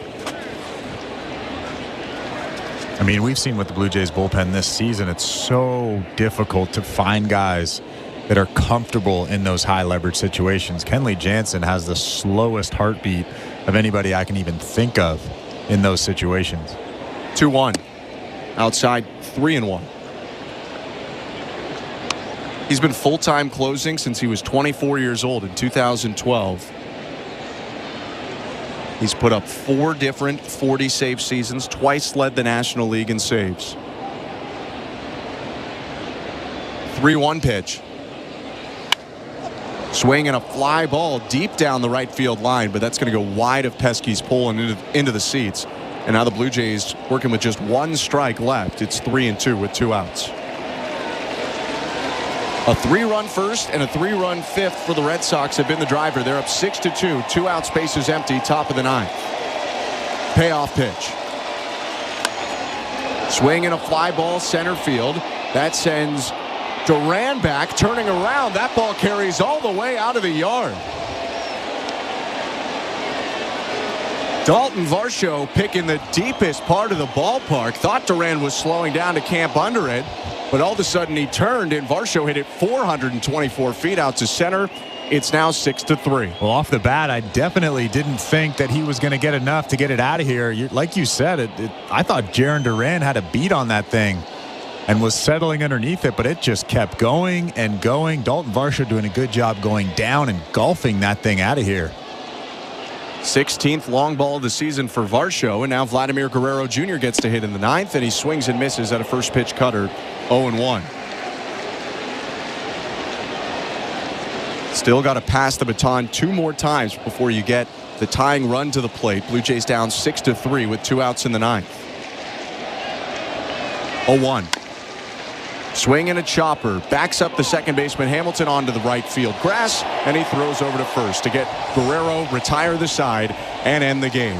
Red Sox take this one 6-3. Some early offense, some add-on runs, Not the best start of Yariel Rodriguez this season, and the Blue Jays strand a good handful on base, too. Yeah, the Blue Jays offense did a pretty good job today. But I think that when you look at this game, you have to think about Yariel Rodriguez and how erratic he was early on. He had a couple of good innings in between the first inning and the fifth inning. But if you're going to be successful in the big leagues, and I know that Yariel knows this, Pete Walker probably talks to him about it almost daily, you have to throw strike one and you have to make good pitches, and Yariel just didn't do that today. Blue Jays end up dropping this one 6-3 despite the late run, and the Red Sox pick up their first win in this series. We'll take a quick step aside, wrap it up, and send you over to Blue Jays Talk after these messages. You're listening to Blue Jays Baseball, brought to you by your local family-owned Crown Rust Control Center, streaming at sportsnet.ca and the Sportsnet Radio Network. So, you want to be a Looney Dogger, eh? Every Tuesday Blue Jays home game is Looney Dogs Night, presented by Schneider's. Grab $1 hot dogs from various concession stands around Rogers Center. Plus, stop by the Schneider's Porch, your hot dog headquarters. The destination for a one-of-a-kind hot dog experience with excellent ballpark views. So, whether you're the relish ringleader or seventh-inning snacker, no Blue Jays game is complete without hot dogs. Don't miss out on this delicious deal. Looney Dogs Night, presented by Schneider's. For tickets, visit BlueJays.com. Hi, I'm Buck Martinez, live from the showdown between pizza and inflation. First to the plate, with over 2 million sold, it's Fixed Rate Pizza, a hot and fresh extra-large 4-topping pizza for a fixed price of $17.99 until the end of 2024. Here's the delivery. And inflation strikes out. That's a swing and a drive for Fixed Rate Pizza. Lock in yours today. Pizza.ca. At Crown Rust Control Center, protection runs deep because every Crown Rust Control Center is owned by a local family who cares beyond business. Your Crown Rust Control Center is 100% committed to their product, to you, to their community, which is your community. Cheers, Insiders. Thanks for hanging out with us today for the Toronto Blue Jays game. We really appreciate you guys being in the chat, cheering on our Toronto Blue Jays or rooting on the other team. Makes it more fun with a little bit of trash talk. Really appreciate you being here. Please take a second to make sure you've smashed that like button down below. Exit out of the chat. See if you've hit that thumbs up. If you have, thank you. If you haven't, come on, just do it now. It's free. It's an easy way to get more fans here in the chat to hang out with us. Let's get back to the baseball. Go Blue Jays, go. We'll see you in the chat.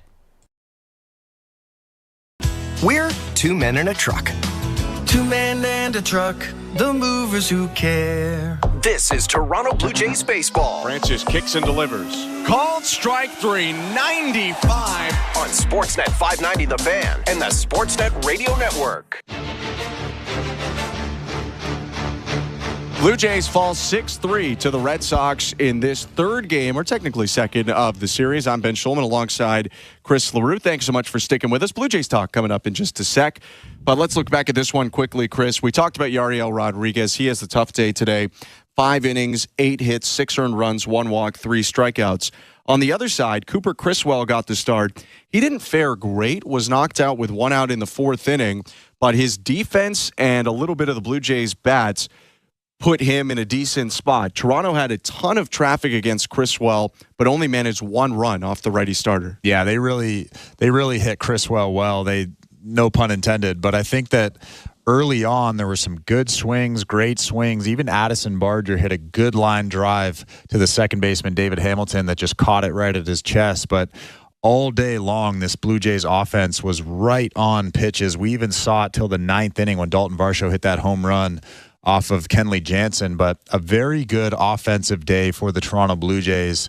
A lot of good swings, a good approach from the majority of the hitters. Will Wagner today back on track, 3 for 4 with his first career home run. You have to give him credit. He really came through. And other than that, it was just Yariel Rodriguez just not really pitching well today. On the Blue Jays hitting side, they were burned a little bit by the 0 for 6 with runners in scoring position and some outs on the base paths. Red Sox, who had been pretty atrocious defensively, frankly, yesterday in the 2 games, committing 6 total errors, had a much different day today. You can go all the way back to the first. Vladimir Guerrero Jr. hits one into the gap in left center, and Jarren Duran throws him out, trying to make it a double. In the 2nd inning, Duran to the shortstop Rafaela to Danny Jansen to get Joey Loperfido out, trying to score from first on a double. And then you go to the fourth inning. Blue Jays had second and third, one out. George Springer hits a fly ball to right that most of the time Ernie Clement's going to score, tagging up from third on, but Wilyer Abreu throws him out. It was a full 180 for Boston defensively. Yeah, and it was pretty impressive. It was almost like they had to do things absolutely perfectly for those outs at home plate. Although Vladimir Guerrero Jr., when he was thrown out at second base, I didn't agree with that one. I love the aggressiveness, but not on that play there. You don't want to get thrown out and get the second out of that inning, especially with a guy in scoring position. But other than that, I love the aggressiveness. The Boston Red Sox had to be perfect in all of those plays. Carlos Fabulous should sleep fine tonight. We will have to check in with him tomorrow and see what happens there. But the Blue Jays end up dropping this one to the Red Sox 6-3. They do continue two streaks. They homer now in his 16th straight game. Wagner and Varsho both homered. And Varsho, after a scoring change, ends up with 2 hits today to improve his on-base streak to 23, best in the American League, and only behind Francisco Lindor in all of baseball. Toronto, though, drops the game 6-3. Blue Jays score 3 runs on 11 hits, 1 error, leave 9 on. The Red Sox, 6 runs, 9 hits, no errors, leave 4 on. The win in relief goes to Greg Weissert. He's 3-2. Yariel Rodriguez picks up the loss to go to 1-6. No save in a game that almost 30,000 saw. 2 hours and 25 minutes was the official time, and the Blue Jays go to 65-69 with the loss. The Red Sox up to 68-64. We'll be back tomorrow at 7:10 for Chris Bassett against Brian Bayo. Game coverage starting at 7. Hope you can join us then. For our technical director, Tom Young, our host and producer, Show Ali, and my partner, Chris LaRue, I'm Ben Schulman. Thank you so much for tuning in tonight. Hope you have a great rest of your night, and stick around. It's Blue Jays Talk starting right now.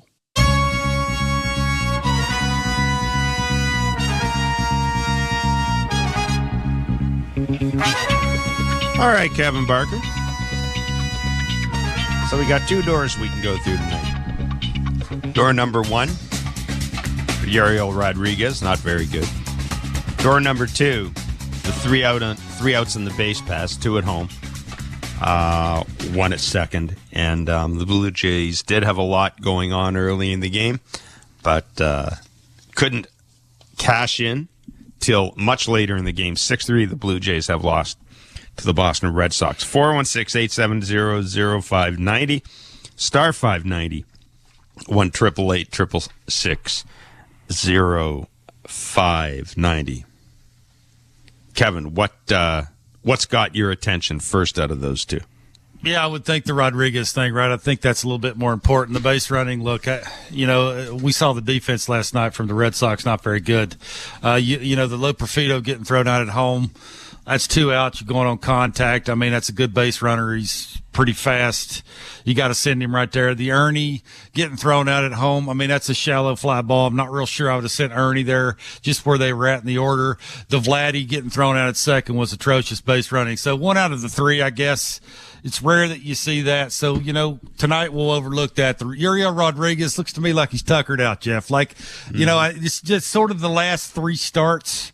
I think it's just everything he's trying to do mentally and physically. You know what it takes to be a starting pitcher at the big league level, right? It's just, I've mentioned this, what's he throw 2 strikes? I don't think he knows. You saw tonight the velocity was down, the inconsistent spin on the slider and the curveball. He had 1 whiff on the split finger. There's tons of hard contact. It's just, the pitching around, the left-handed hitter with a base open, that's what he should have done. You fall behind an account. Everything you have to think your way through as a big league pitcher make you tuckered out, right? I don't think it's about the innings. I mean, he's only got a little over 60 innings pitched at the big league level. I just think it's everything that it takes between starts. And then when you actually get out there, you're facing these left-handed hitters. You got to control running games. The bases are bigger. There's things now that you have to control. And it just looks to me like this is sort of the growing pains you go through. I talked to Peter. What do you do with I keep running him out there. I think that's what's best. Maybe you have a little quicker trigger with him. Mm-hmm. Maybe that's sort of, again, the only way he's going to learn is to go through it. Like, you'd rather him go through it now than go through it next year. It's just that I think that's part of it, right? And I think he's got to figure out what his 2-strike pitch is. I've been saying that. He don't got one. Like, what's he throwing, Jeff? Like, he tried, I think, a couple of times he tried to backdoor the slider a couple of times. I know he had 3 punch outs, all 3 on the slider. 2 of the strikeouts were to O'Neill. All 3 were bad pitches. Like, it's just, I think that's sort of where he's at is, what is it? Who is he? How does he control all of these things? And you'd rather him learn when they're, under 500 and out of it than, when the season starts and they're trying to make a little decent run at this thing. So be careful with him. I'm sure they'll do that. And hopefully he gets better just being around Petey and having conversations, and they'll learn something mechanically, and they'll figure out what they're going to throw with 2 strikes. But you still have to keep him on his turn, don't you? Hey, I think so. I mean, again, it's the sort of the process of the only way you're going to learn. What's that saying? You can't teach experience. Yeah. I mean, again, this is what they're going to do if you're facing him, right? He's not very good at controlling the running game. He is very athletic. He tends to forget because he's trying. You can see him actually churning through right and left-handed hitter, guy on first, guy can steal a base. I'm trying to mentally think through, if I locate this, what am I going to throw next? How do I set him up to strike him out? Like, you can actually see him thinking through it. And I'd rather see him think through it now than next year, and I'm sure Pete Walker and John Snyder are in the same situation and the same boat as I am. Will Wagner 3 for 4 with his first big league home run today. Again, we're seeing it's a bomb. We're seeing John Schneider leave his young lefty hitters in against lefties, which is good. Again, this gets to see if they can do it, and let them run with it. But it's. Again, there is a lot more happening with this team offensively than we've seen in the past. But, Yariel Rodriguez, it's just kind of a reminder. We tend to overlook that Jose Barrios was awfully good yesterday. Like, the foundation is still starting pitching. Yeah, I think so. But again, we talked about this on our show today. The balance of the lineup, having the lefties, the bats look a little bit quicker. You mentioned Wagner with the 2 doubles and the home run. Like, we've been going through it. I think the elevated velocity, the location of the secondary stuff, sometimes that's a little overwhelming. You just can't believe that they're able to execute and sort of, pitch backwards and throw breaking balls for strikes and fastball counts. Like, again, you can't teach experience. You got to let these kids go through it. Horowitz having some quality at bats again. Barger, look, when he gets the foot down, I don't know about you, but he looks like he's got one of the quicker bats on the team. Yep. Varsho with the bomb looks to me like he's closed off a little bit with his front foot, which is a big deal. Keep the front side in a little longer, adds a little bit more length. If you don't have length, you can't have hit a ball to center field like you did in his last at bat. So they're having some good bats, and Vladdy's just demolishing baseballs to the big part of the field. So, that ball he hit. Rockets, man. I mean, it's just like a heat-seeking missile. Yeah, it's poor little baseballs. It's crazy, right? It really was something else. Sam in Hamilton, you're on Blue Jays Talk. Hey, guys. First of all, I mean, the offense honestly is full fun. Yeah, today, obviously, the base running was kind of what we saw from the Blue Jays in June and July. But other than that, I'm enjoying the young guys. You guys know I listen to your show religiously. I love you guys. Kevin, I love you, but I am not touching Anthony Santander with a 10-foot pole this offseason. His contract is going to age so terribly. So I know you guys, obviously, I know you talked about Pete Alonso, Teoscar Hernandez. If I'm the Blue Jays, I go all in on Alex Bregman. Thanks for the call. It's funny. I talked to someone about Bregman the other day. I get the Santander bat and Kylie McDaniel. We had him on, and he's talked about that on ESPN, that it's a 4 or 5 year contract that isn't going to age very well. It'll probably end up looking like George Springer. But my thought is this. I want Anthony Santander for next year, and I want him right away. I just assume, Kevin, I don't know about you. I assume when I sign a guy who's, 28, 29 years old to a 4 or 5 year contract, that last year's probably not going to look good. and I'm okay with it. It's the cost of doing business.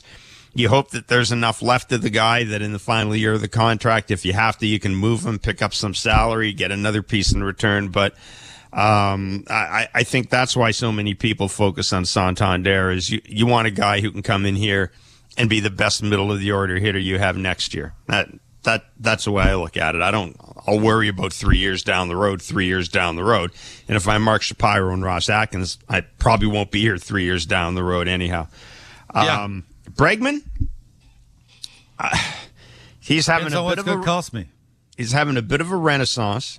We know that the Astros aren't afraid to get rid of core pieces. They did it with Springer. They've done it with other players. Looking at the third baseman on the market, Bregman I think is going to cost a lot of money. He's going to want a lot of years. I don't know. I don't know. I'll ask you, Kevin. Let's just plopping him in the middle of the order. Does he bring what you need in the middle of the order? No, he's hitting 213 off the left. He's got 21 bombs. He's got 60. Exactly. He's got 61 RBIs. He's got an OPS of less than 800. Absolutely. And he's playing in a park where he should be. Yeah, I'm with you. And I don't think Alex Bregman, frankly, is going to give anybody any type of discount. He's going to. Well, we know who his agent is, so absolutely not. Yes, and his agent's also got Matt Chapman. Does he have Chapman? Yeah, Boris is Chapman, right? Mm-hmm. So he'll be trying to play the market off with those two guys. There's better options. I think there is. Alex Bregman to me is. That can't be my big ad. I've got to add a thumper. I got to add somebody who I know is gonna roll out of bed and give me 35. That's why a dude like Alonso is the type of guy I'm thinking of. People keep mentioning Teoscar. I just don't. Man, I can't see these guys going. I can't see this front office going back to Teoscar because you're basically admitting then you made a mistake.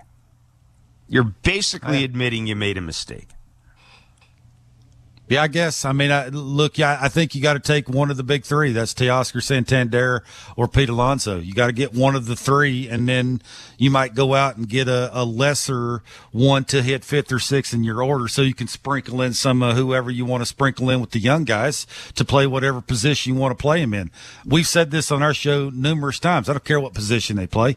Get them in here. Like you want to fill in your lineup first, and then you worry about where they play later. And Santander switch hitting who can hit lefties, hit home runs from both sides of the plate. I don't care how he ages. Like, how's the Springer thing going to look a year from now? The Springer thing hasn't looked good for. That's what I said. Yeah, the Springer thing hasn't looked good for. Yeah. It's all these contracts are not going to look any good. It's what are they going to do for you next year? I mean, that's sort of if it doesn't work out the way what they want it to next year anyway. By All-Star break, the team's going to look different anyway. So yeah. 416-870-0590, star 591, 888-666-0590, 6-3. The Blue Jays losing to the Boston Red Sox tonight at Fenway Park. And the fourth game of this series, or the third game of this series, technically, I guess, goes tomorrow at 7 o'clock. Chris Bassett against Brian Bayo from Fenway Park. Russ in Oshawa, you're on Blue Jays Talk. Good evening, gentlemen. Hey, Russ. I was thinking that it might do Mr. Rodriguez a little more good going down and pitching in the minors till the end of the year so that they can get him lengthened out where he's not losing his command. And some of that command, when I was watching the game, that base hit he gave up, that part of that was on the catcher. He called the wrong pitch. So, well, they do have pitch comm, so the pitcher can very easily shake it off. Yeah, I know, but since he's new, he probably wouldn't, because Alejandro has been in the big leagues for 2-3 years. So, and he's not. So you have to kind of do it, you got to kind of tell, get them both on the same page, take them to one side and say, look, that's not a good situation. Yeah. Russ, I appreciate the call. I mean, I don't think lengthening out Yariel Rodriguez is the thing. He's got to learn how to pitch in the majors. Now, Russ there is one thing, and I keep mentioning it. Because of the nature of his contract, you can't option him next year. So this is the last time you will be able to option Yariel Rodriguez. But I mean, I don't know what that would serve. If they were, I'll tell you this. I mean, if they were contending for something right now, then I think you have to have that discussion. But from this point in time, I think it's more important Yariel Rodriguez get out there and, unless he's in danger of hurting himself, get out there and kind of figure out what it takes to pitch in the major leagues. Yeah, look, I don't think there's a lot of big league hitters at the minor league level that he can go down there and have to compete against and learn the things that he would learn at this level. They have the best in the world at the big league level. That's the only place he's going to learn is he needs to find the routine or the sweet spot that's good for him that will have him consistently looking the same. We use that word predictable a lot, right? He's not predictable yet. That's sort of what he's trying not in a good way. to trying to figure out, and him going to the minor leagues, how will he find out how to be predictable? Like, you got to find out what stuff works against big league hitters. There's no big league hitters in the minor leagues. So, and see, the thing is, people also have to remember that, we're not talking about a 21, 22-year-old kid. 27. So the idea that his psyche is going to be damaged by losing all these games, I don't think that's a factor at all. So, I mean, I'm with you, Kevin. I think you got to see what you have. You got to see what you have with this guy, and you've got to see what Bowden Francis is, and you've got to see what Jake Bloss is, and the concern I have, and I understand, Buck talked about this today. I understand he's learning a routine. I understand this guy hasn't pitched a lot lately. But doesn't the decrease in velocity alarm you a little bit, Kevin? I would think, I'm not going to say a guy would still be fresh, but I would think that would be the least of Yariel Rodriguez's issues right now would be velocity. I can see command. I can see stuff like that, but I mean, the velocity shouldn't be down that much. Yeah, I think if it was 2 or 3 miles an hour, you'd be worried. So, it was less than a mile per hour today. So it was just, he couldn't rear back, and you see 96, 97 today. You didn't see those. I think he's topping out somewhere around 95. So, yeah, I think it looks to me like he's more tuckered out when it comes to the mental side, just trying to grind through and figure out why it was working where he was at before and it's not working here. This is how will you know unless you throw it to a left-handed hitter whether your curveball's going to work or your elevated natural cutter that you have or your backdoor two-seamer that you would throw. Like, the only way you're going to learn is to throw it here, and again, they're going to need him next year. Like, it's not like they're oozing out of the cracks of the organization with a bunch of quality arms that can come up here and give them some quality starts. So yeah, I mean, Pete Walker's pretty good at making some quick changes, and he'll give him some things to work on, and hopefully there's a progression, and he'll start to figure out who he is, and maybe he'll eliminate a pitch or two, use more than one, just be more in attack mode, and you will see the more pitch should he eliminate, Kevin? Let me, as a former hitter, and now you've seen a lot of this guy's starts, what would you tell him? Well, I mean, sometimes it looks to me like he tries to pitch backwards. I think it starts with fastball command, right? It'll always start with that. Why is Bowden Francis better? He's commanding the fastball more, right? That's why he's able to throw more split fingers. I think it's that, right? And if he sort of builds off of that instead of going, okay, first time through I got him out with the fastball. No way the second time through I can do the same thing. Well, why not? I think that's sort of why, and you see the pitch count go way up, and the innings that he's not pitching, is quite frankly not there. So yeah, this is a trial and error thing. You got to throw it to somebody to see how they react to it. It's just like that left-handed hitter, a 3-1 count. He shouldn't need the catcher to go right-handed hitter on deck, base open, second and third. Dude's hot at the plate, left. It's a no-brainer. Like you get the catcher to set up 6 feet off the plate. You throw him a ball. You get the dude to pop out to the shortstop, leave the bases loaded. Like that's sort of what a 27-year-old's supposed to look like. And I get back to that tuckered out mental grind of the game at the big league level is sometimes, at least that's what I went through, it's quicker.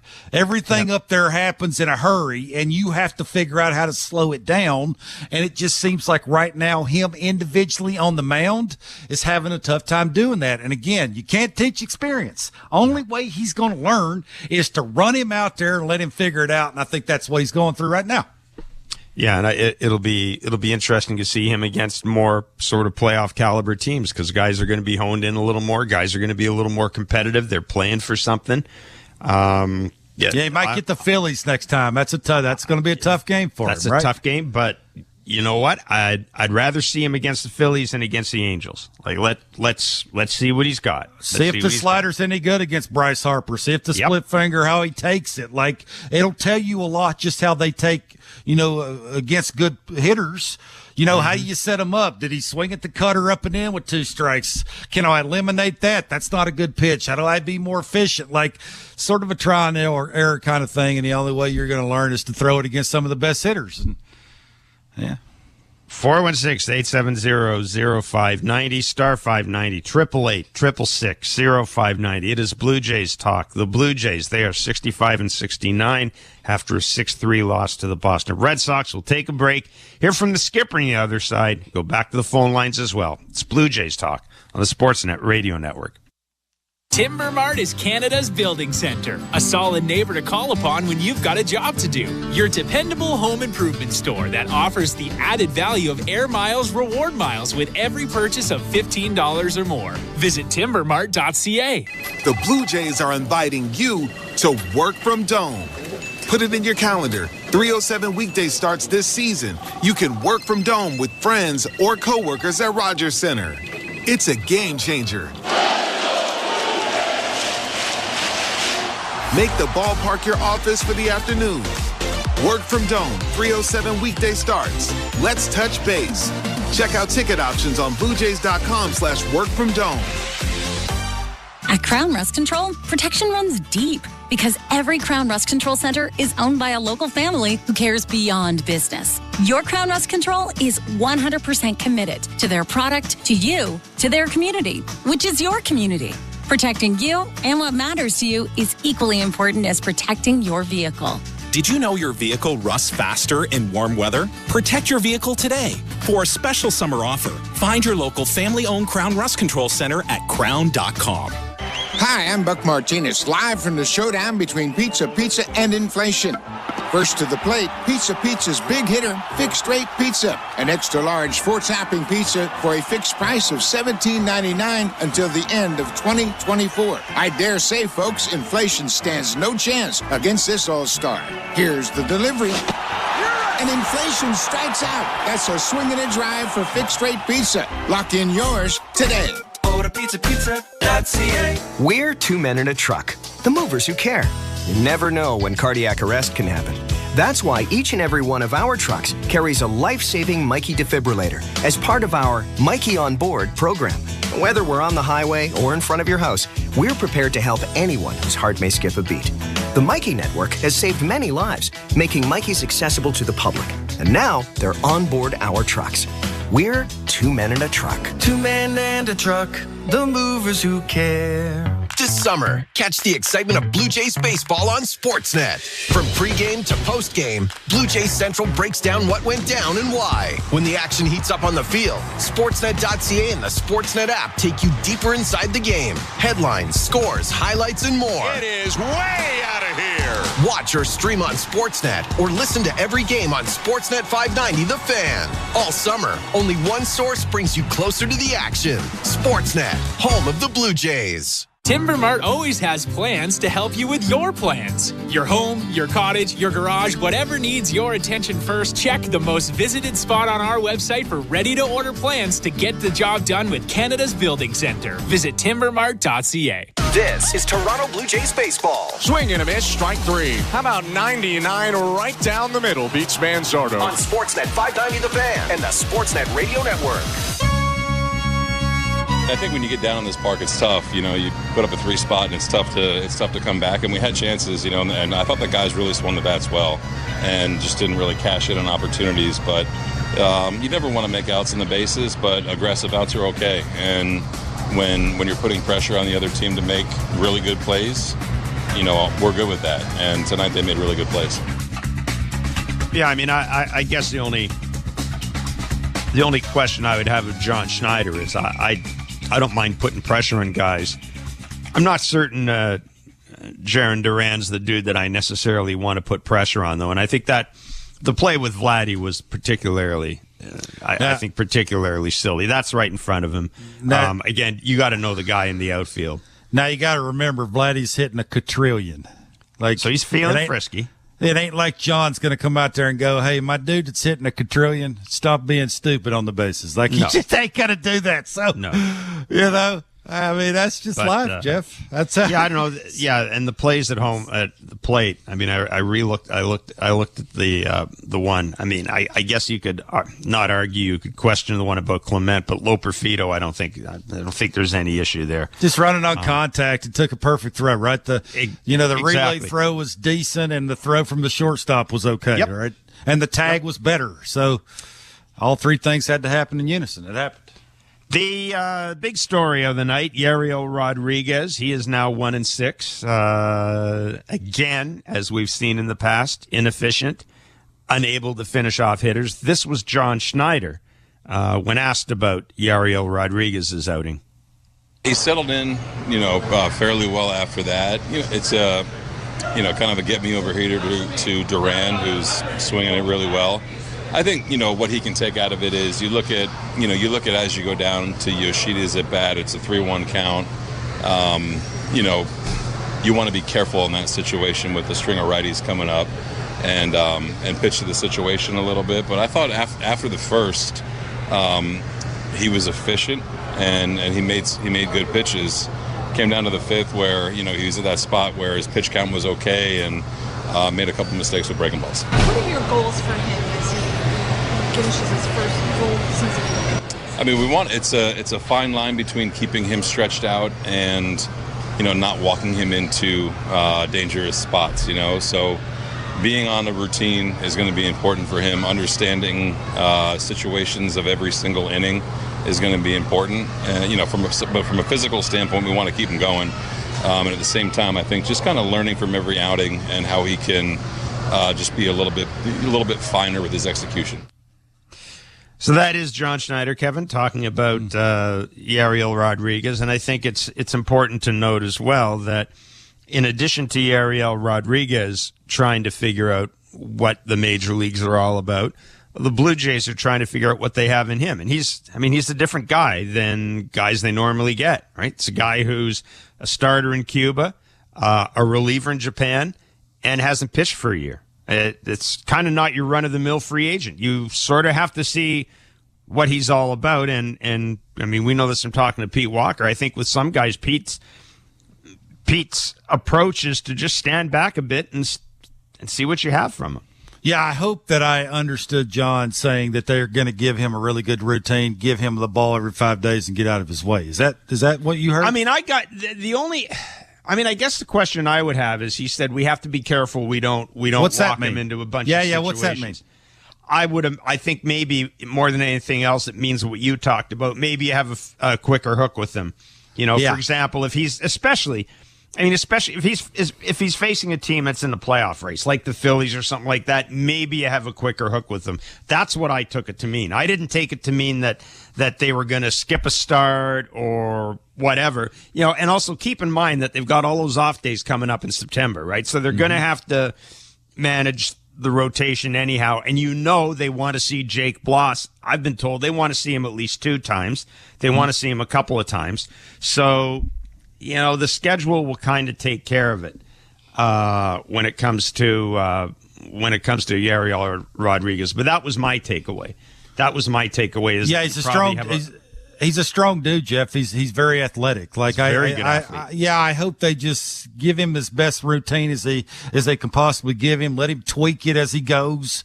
If something's not working, he doesn't feel right. Give him the ball every 5 days. I mean, I think you'd have to figure it out, right? He is a part of the rotation. At least the start of the season, I would think. I will say this too, though, to keep in mind the guy has had 2 back issues, or he's had back issues twice. So it's entirely possible that they're aware of something. They should be aware of something that we wouldn't be aware of. But no, that's what I took it. I took it to mean we're not pulling back on them. But I think I hope so. I think you hit the nail on the head. Maybe a faster hook, and I mean, they've got some options now, right? They got Yarbrough. Like, they've got guys that you can, if Yariel Rodriguez is scuffling in the second inning or whatever, you can go to Yarbrough. They haven't had that guy before. That's why something you talked about today, I think that dude could be really valuable for them next year. Yeah, I mean, assuming that it doesn't cost them a ton, right? I mean, the things that they have to spend money on, it's not going to be the cheapest of things. So, yeah, they're gonna have to do some heavy lifting, but it would sure help if he can hit the ground, sort of skipping instead of falling. Okay, that would help a little bit. So, yeah, and I think to get him a lead early, 0 for 6 runners in scoring position. They left 9 runners on base. Like, get a big hit, give him a little breathing room where he don't think every single pitch matters as much as it sure looked like he thought they did. So. Yeah, I mean, he's playing it out. We're watching him play it out, and sometimes that just don't work out the best of ways. Hopefully they find the best routine, and, he can figure out what works best for him, and he gets consistent velocity and gets a little bit better spin and figures out a strike 3 pitch. If anything in the next whatever starts he makes, Jeff, I'd like to see a strike 3 pitch. What is it? I have no idea, and it sure looks like he has no idea either. And if Pete Walker knew, he'd tell him to throw it. So for me, the next whatever many starts he makes, that's what I'll be looking for, is hopefully he finds one and can build off of that. I wouldn't be surprised as well if you see him come into spring training next year, and they may, quote unquote, take a pitch away from him once they figure out. Maybe. Limit his options. 6-3, the Blue Jays losing to the Boston Red Sox tonight. They'll get at it again tomorrow night at Fenway Park. Chris Bassett on the mound for the Blue Jays. 7 o'clock coverage starts on Sportsnet 590 The Fan. So, thank you for listening to Blue Jays Baseball, brought to you by the local family-owned Crown Rust Control Centers in Simcoe and Tillsonburg, Ontario. Protect your vehicle from rust today. Find your local family-owned Crown at crown.com, Canada's #1 rust protection.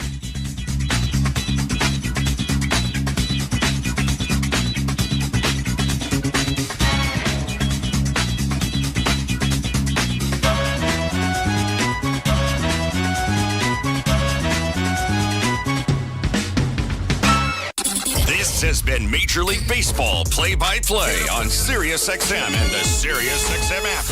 Why do I love calling this game? Calling this game. Why do I love calling this game? It's because I get a chance to bring some joy into people's lives. Anything can happen on a baseball field. We've got a new game! It's perfectly unscripted theater. Everybody on their feet! Because you never know what you're going to see on a given day. It is bedlam at the bank as Bryce Harper has put the Phillies on top! There's just something about baseball on the radio. Something about the way wood hits leather. A swing and a drive to deep left center! The way leather hits dirt. And he made the play! Oh my! The way a deep fly ball sounds like it's about to change history. High fly ball to center field. It's hit pretty well toward the wall! Until the cleats hit the grass, hit the crushed brick, and then nothing but sky and a silent crowd. That ball's high! Until leather hits leather and 40,000 fans lose their collective minds. In a perfect symphony of chaos. He jumped up on top of the wall, balanced himself, and caught it! The way nothing triumphs a perfectly honest call. I don't believe what I just saw! And the way the right voice can make a moment live forever. Touch 'em all, Joe! You'll never hit a bigger home run in your life! Outsiders may think this is just two teams. A ball, a bat, and a microphone, but no. For over 100 years, this has been the soundtrack of the American pastime. He struck it out looking. It's over. It's over. The Rangers have won the World Series. The soundtrack of summer. This is Major League Baseball on the radio. Right now on Sirius XM. All rise. Coming in 5. Get ready to play. 4. Get up! Get up! 3. Can you believe it? Put your seatbelt on. Wow. Talk about the game and all the stories on MLB Network Radio, Sirius XM 89, and the Sirius XM app. About something physically versus when you're feeling great physically and you're just focused on getting the hitter out. And I saw a pitcher who was out there just focused on making good pitches and getting the hitter out and competing. And for me, that was what I wanted to see. I'm so happy for him. He's worked so hard to be in this position. Our rehab team has done a tremendous job. Keith Meister, our team doctor who did the surgery, just phenomenal. It's been a collective effort, but Jacob deserves the credit. He's not far from rejoining the Major League team. We'll see how the next outing goes and then really map out a responsible way for him to pitch through September to get his feet wet back in the major leagues and then be strong and ready to go for 2025. MLB Network Radio is your home for 24/7 baseball talk, featuring on-site coverage of every major event from spring training through the World Series.